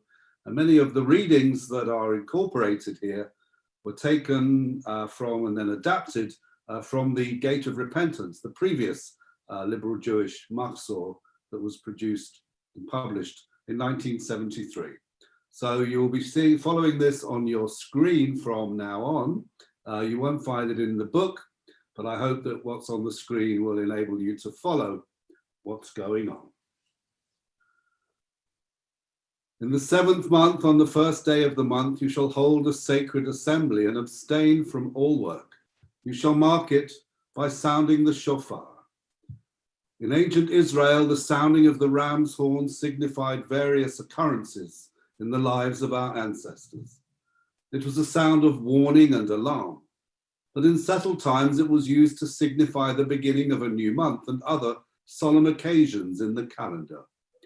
Because the 7th month was the most important of the year for an agricultural community, the harvest festival of Sukkot falls in just 2 weeks when the moon is full. The start of that month acquired extra significance.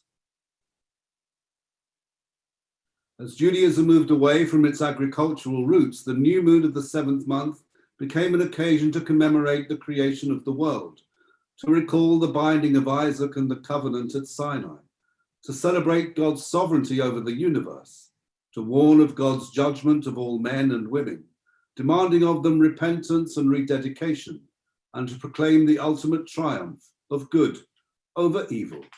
Uvachodesh hashvi'i ba'echad lachodesh, mikra kodesh yihyeh lachem, kol melechet avodah lo ta'asu, yom teruah yihyeh lachem.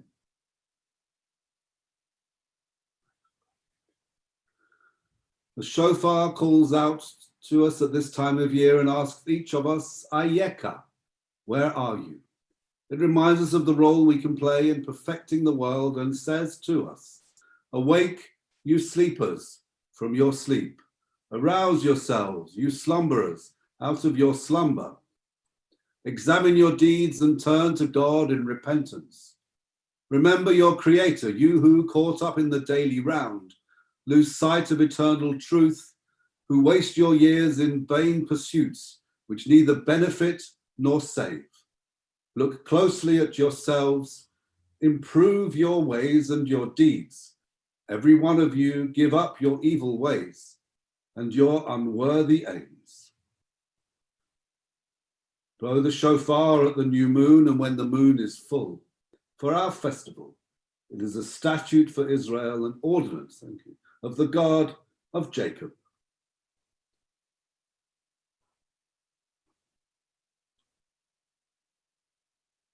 We continue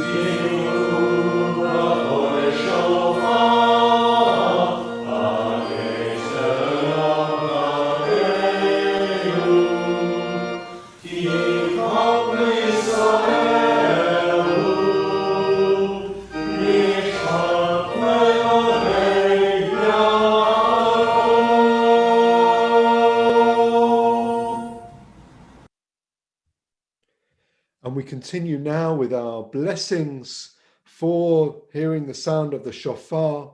At this point, there are 2 blessings. They're both the blessing for hearing the sound and then the Shehechianu. Please do join with me with the blessings. Baruch atah Adonai Eloheinu melech haolam asher kiddushanu b'mitzvotav v'tzivanu lishmo'a kol shofar. We praise you, eternal God, sovereign of the universe. You sanctify us by your commandments and enjoin us to hear the sound of the shofar.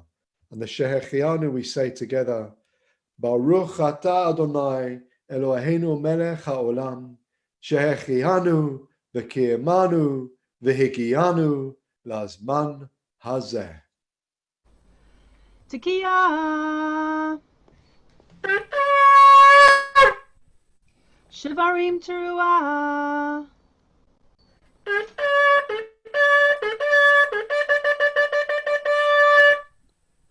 Tekiah. Tekiah.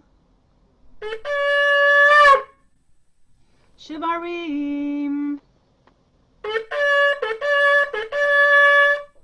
Tekiah. Tekiah. Teruah. Tekiah. 오늘 산을 덕해 그로샷하염 기호노라베아염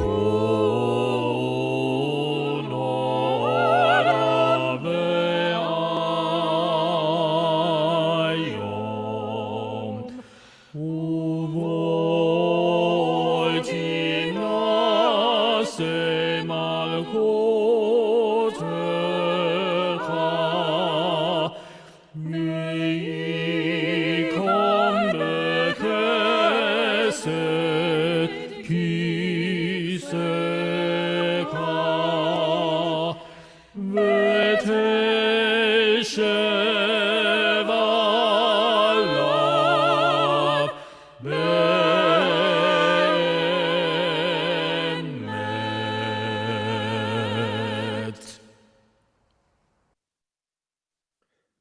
For truly, you are judge and arbiter, expert and witness. You write and seal, record and recount.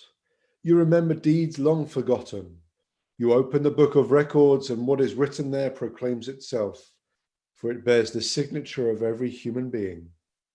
The great shofar is sounded, the still, small voice is heard, and all who dwell on earth stand arrayed before you.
Uteshova, utefila, usedaka,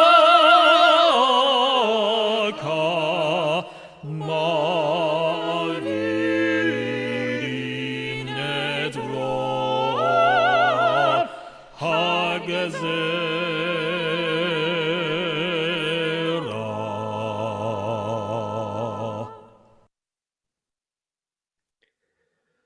Rabbah said, Malchuyot Zichronot v'Shofarot. Rabbah said, the Holy One ever to be praised, said, recite before me on Rosh Hashanah passages that speak of Malchuyot, sovereignty, of Zichronot, remembrance, and of Shofarot, sovereignty, so that your remembrance may acknowledge me as ruler over you, Remembrance, so that your remembrance may rise up favorably before me. And by what means shall this be done? By means of the shofar. The three sections of readings that follow encourage us to think of ways that God rules the universe, from the furthest star to the tiniest particle, from distant planets to our every thought and action, how our Jewish history reminds us of our unique relationship with God and of the covenant to which we are committed, charged with the task of helping to bring about God's rule on earth. Each section concludes with the sounding of the shofar, calling us to the sacred task it is our duty to fulfill. Following each set of shofar notes is a verse taken or adapted from the song that we heard mentioned already by Rabbi Joe Black, entitled Ayekkah, Where Are You? The word used by God when searching for Adam, a question God asks of us with the ancient sound of the ram's horn. The heavens declare the glory of God. The skies proclaim God's creative work. Divine energy courses through the countless galaxies of suns, singing a hymn of creation. And as all things have their beginning in the Creator, so does God guide and sustain them. Your voice calls to us not from sunsets and mountaintops alone, but even from life's daily routine, when we can suddenly become aware of your presence. Almighty God, you rule your works with compassion and with love. Let us add to their voice of silent adoration our prayer and yearning for you, joining with them to proclaim your sovereignty. Eternal One, our God, how majestic is your name in all the earth.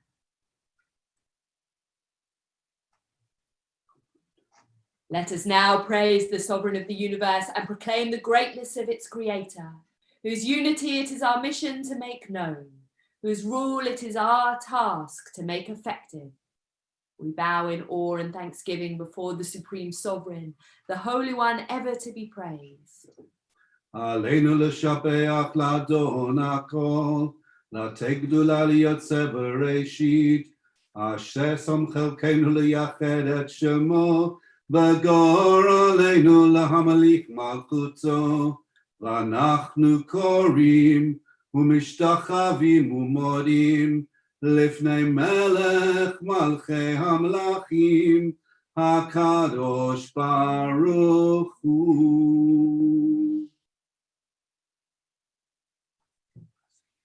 Baruch atah Adonai, melech al kol haaretz, mekadesh hashabbat v'Yisrael v'yom hazikaron.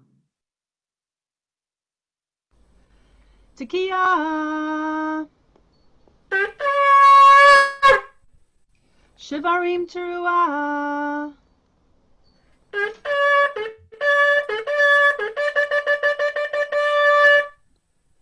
Tekiah.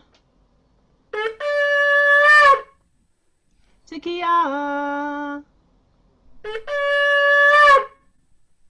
Shivarim. Tekiah. Tekiah.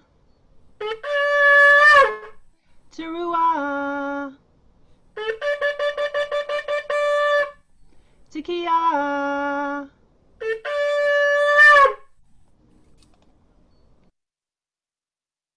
Hiding in the leaves behind the garden, cowering with guilt and fear and shame, Adam hides his face in his trembling hands, waiting for God to call his name. And the wind begins to stir, the trees begin to weep. Here comes a guest among the new. God's voice cries out in silence with a whisper on the wind. Adam, God says, where are you? Where are you, Ayekkah? Are you hiding from yourself or from your sin? Where are you, Ayekkah? The answer to God's question lies within.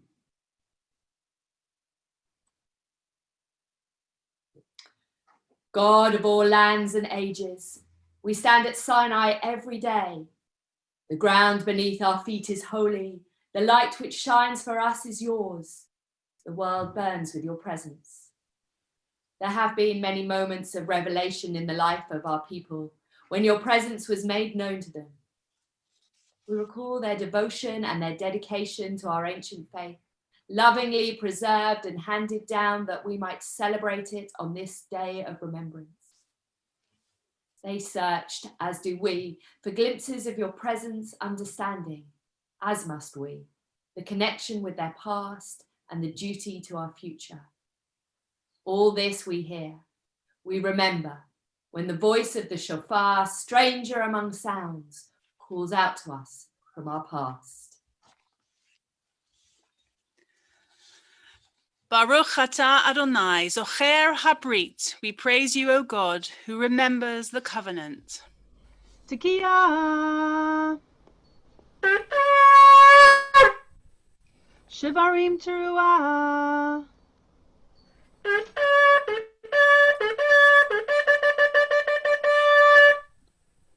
Tekiah. Tekiah. Shivarim. Tekiah.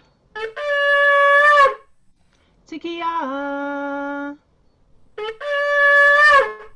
Teruah.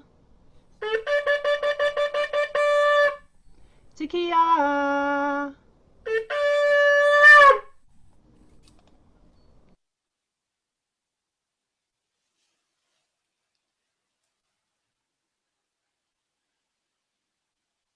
Walking hand in hand upon the mountain, weighted down by lumber and a knife. Abraham remembers Sarah's laughter, and for a moment he fears for Isaac's life. Then he shudders with the wind and fills his head with faith, struggles with a different point of view.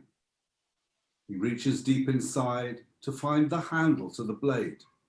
Abraham, God screams, where are you? Where are you, Ayekkah? Are you hiding from yourself or from your sin? Where are you, Ayekkah?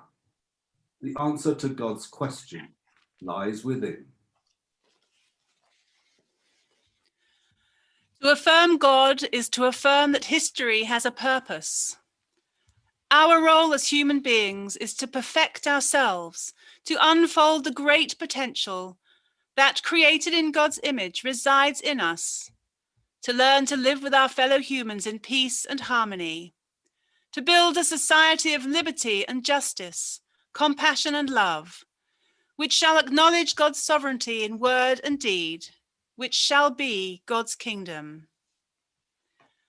This messianic dream, once dreamt by our prophets, shall not be forgotten. Their vision of a better world shall not grow dim. It has sustained us through the ages, and we refuse to let it go. It is the meaning and purpose of our lives. Come what may, we shall cling to it. And then it shall come to pass that your sons and daughters shall prophesy. The old shall dream dreams, and the young shall see visions. Violence shall no more be heard within your land. Devastation or destruction within your borders. They shall not hurt or destroy in all my holy mountain. For the earth shall be full of the knowledge of God, as the waters cover the sea. Nation shall not lift up sword against nation. And never again shall they learn to make war. But justice shall roll down like waters. And righteousness like an ever-flowing stream.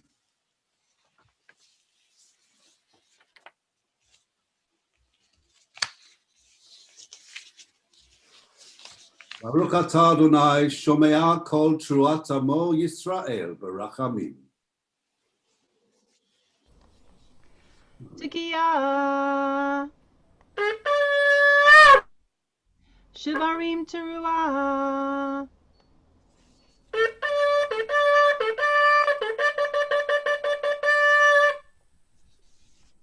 Tekiah.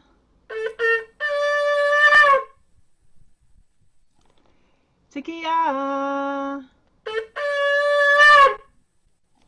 Shivarim. Tikiya. Tikiya. Teruah. Tikiya.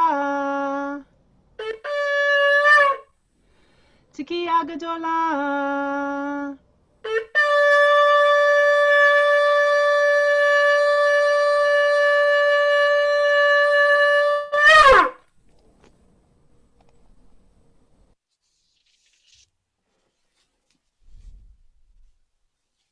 Sitting in the synagogue all morning, welcoming another Jewish year, joining in with words, not really listening, thinking where you'd rather be than here. And the clock ticks slowly on, and the service soon will end, and you wonder whether you'll be home by 2. Between the machzor's words and the shofar's haunting notes, God whispers to us all, where are you? Where are you, Ayekkah? Are you hiding from yourself or from your sin? Where are you, Ayekkah? The answer to God's question lies within.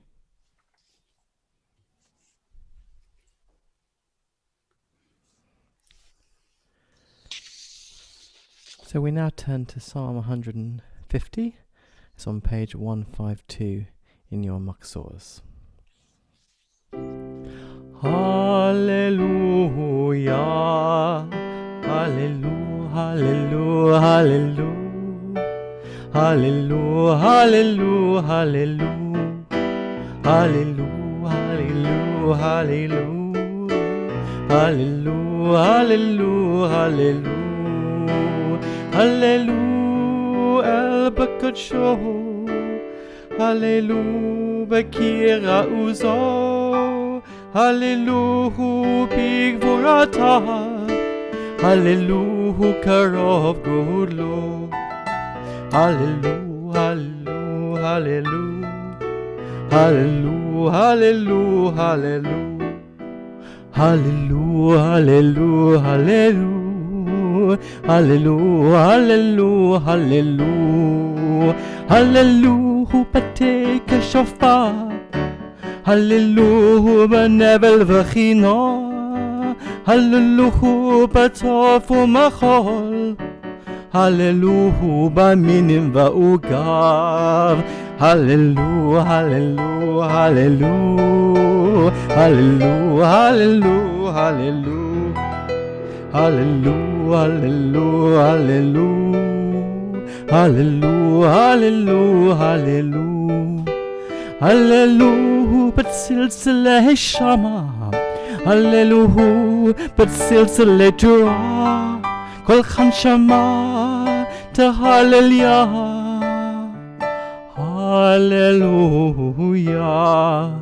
hallelujah, hallelujah, hallelujah, hallelujah, hallelujah, hallelujah, hallelujah. Hallelujah, hallelujah, hallelujah.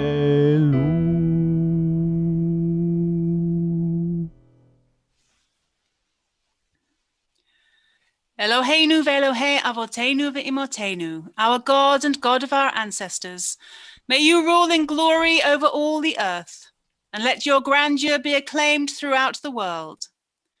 Reveal the splendor of your majesty to all who dwell on earth, that all your works may know you as their maker, and all the living acknowledge you as their creator.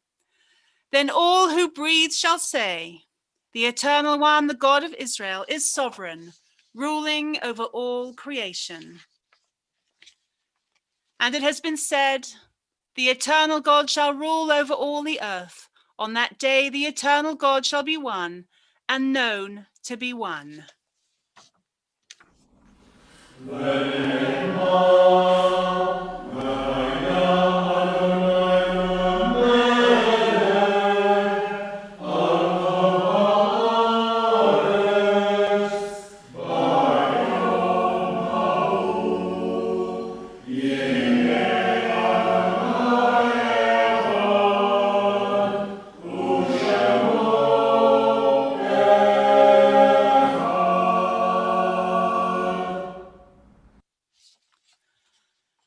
As we reach the end of this solemn service, we remember with fondness our loved ones who once shared it with us.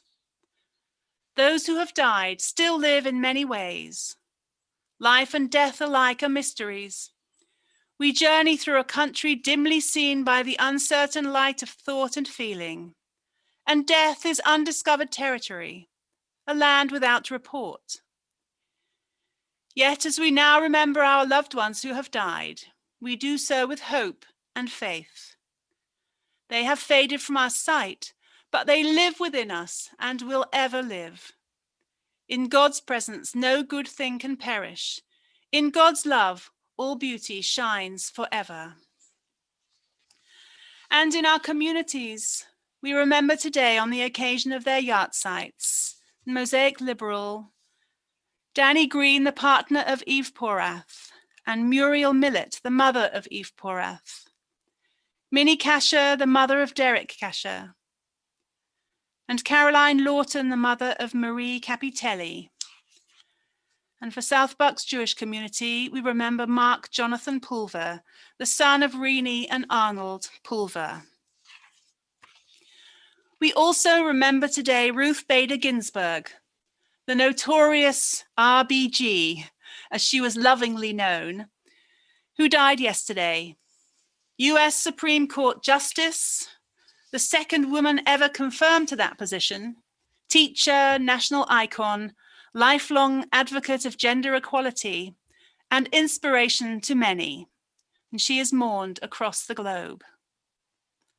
So we'll take a moment now to hold in our hearts and minds the names we have mentioned, and the names of all our loved ones, those who died at this time in years gone by, and those we think of and miss especially at this high holiday season.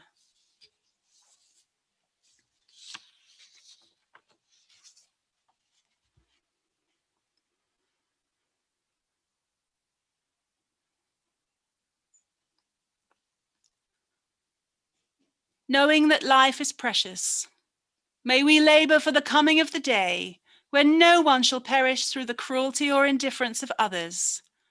Let all be permitted to savor life's goodness to the full, going then to the grave in ripeness of years, without fear or regret, thankful alike for the gift of life and the blessing of peace. And we recite together the words of the Kaddish. Yitgadal v'yitkadash shemei Rabbah, be'alma divrach yir'utei v'yamlich malchutei, b'chayei chon u'v'yomei chon, u'v'chayei d'chol beit Yisrael, ba'agala u'v'zman kariv v'imru amen.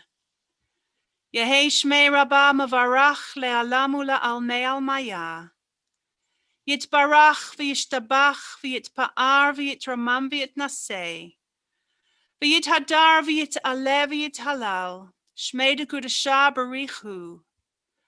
Le'ela le'ela min kol bir chata v'shirata, Tush b'chata v'nechemata, Da'amiran be'alma v'imru amen. Yehei shlama rabba min shemaya, V'chaim aleinu ve'al kol Yisrael, V'imru amen. Oseh shalom b'imromav, Hu ya'aseh shalom, aleinu ve'al kol Yisrael, ve'al kol b'nei Adam, ve'imru amen.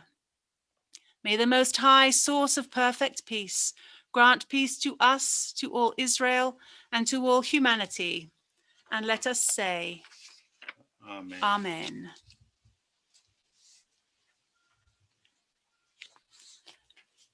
And we're going to conclude now with Adon Olam.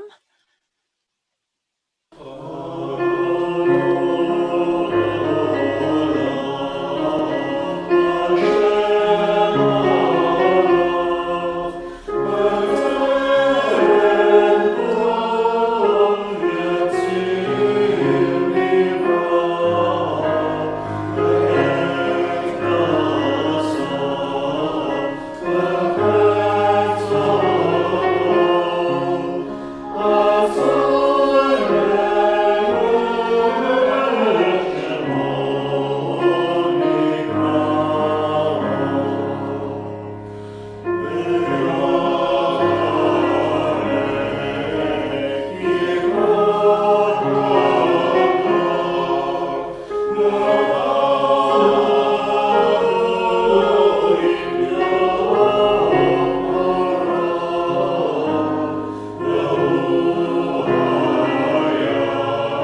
Shabbat Shalom, everybody. Shana Tova.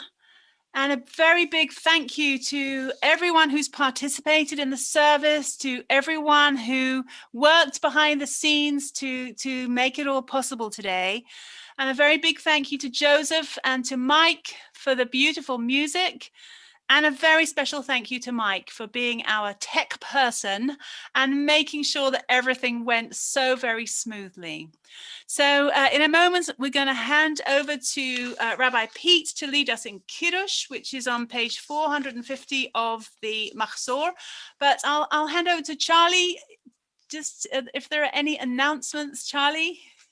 I have no announcements, just to remind you that you can find our sermons or on the Liberal Judaism website, that will be in the individual communities on Kol Nidre, but we'll be back here together on Yom Kippur Day, of which there are things going on all day. I really Shana Tova to everybody and to my colleagues for leading such a beautiful service. And thank you all for being with us. And wonderful to be able to hand over at my own house to Rabbi Pete Tobias to lead us in Kiddush. Wonderful to be here, thank you. So if you have got the book, we're on page 450. We're doing edited elements of the Kiddush. Except we can't see you, Pete. You're out of the picture. Am I out of the picture? Yeah, that's better. Okay, I'm trying to be short enough to fit into the camera. V'shamru b'nei Yisrael et ha-Shabbat, la'asot et ha-Shabbat, l'dorotam berit olam, beini u'bein b'nei Yisrael, oti le'olam, ki sheshet yamim asa Adonai et ha-shamayim ve'et ha'aretz, u'bayom ha'shvi Shabbat vayinafash. This is Tigu b'choresh shofar b'kasei le'yom chagenu, ki chok liYisrael hu mishpat le'Elohei Yaakov. Blow the shofar at the new moon, and when the moon is full for our festival, it is a statute for Israel, an ordinance of the God of Jacob. Baruch atah Adonai Eloheinu melech haolam, borei pari agafen. Amen. L'chaim. Shana Tova. And Baruch atah Adonai Eloheinu melech haolam, hamotzi lechem min haaretz. Amen. Amen. I need to get because I've touched it. And finally, back on the previous page, Baruch atah Adonai Eloheinu melech haolam, borei pari ha'etz. These are apple in the honey for a sweet and a happy new year. Shana Tova. Shana Tova.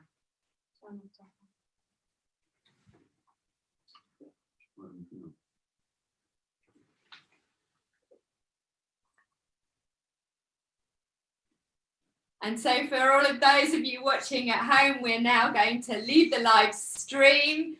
That's in your hands, Peter. Thank you. And we will see you again on Yom Kippur. Those of you who remain on Zoom can stay, and we will say Shana Tova to each other.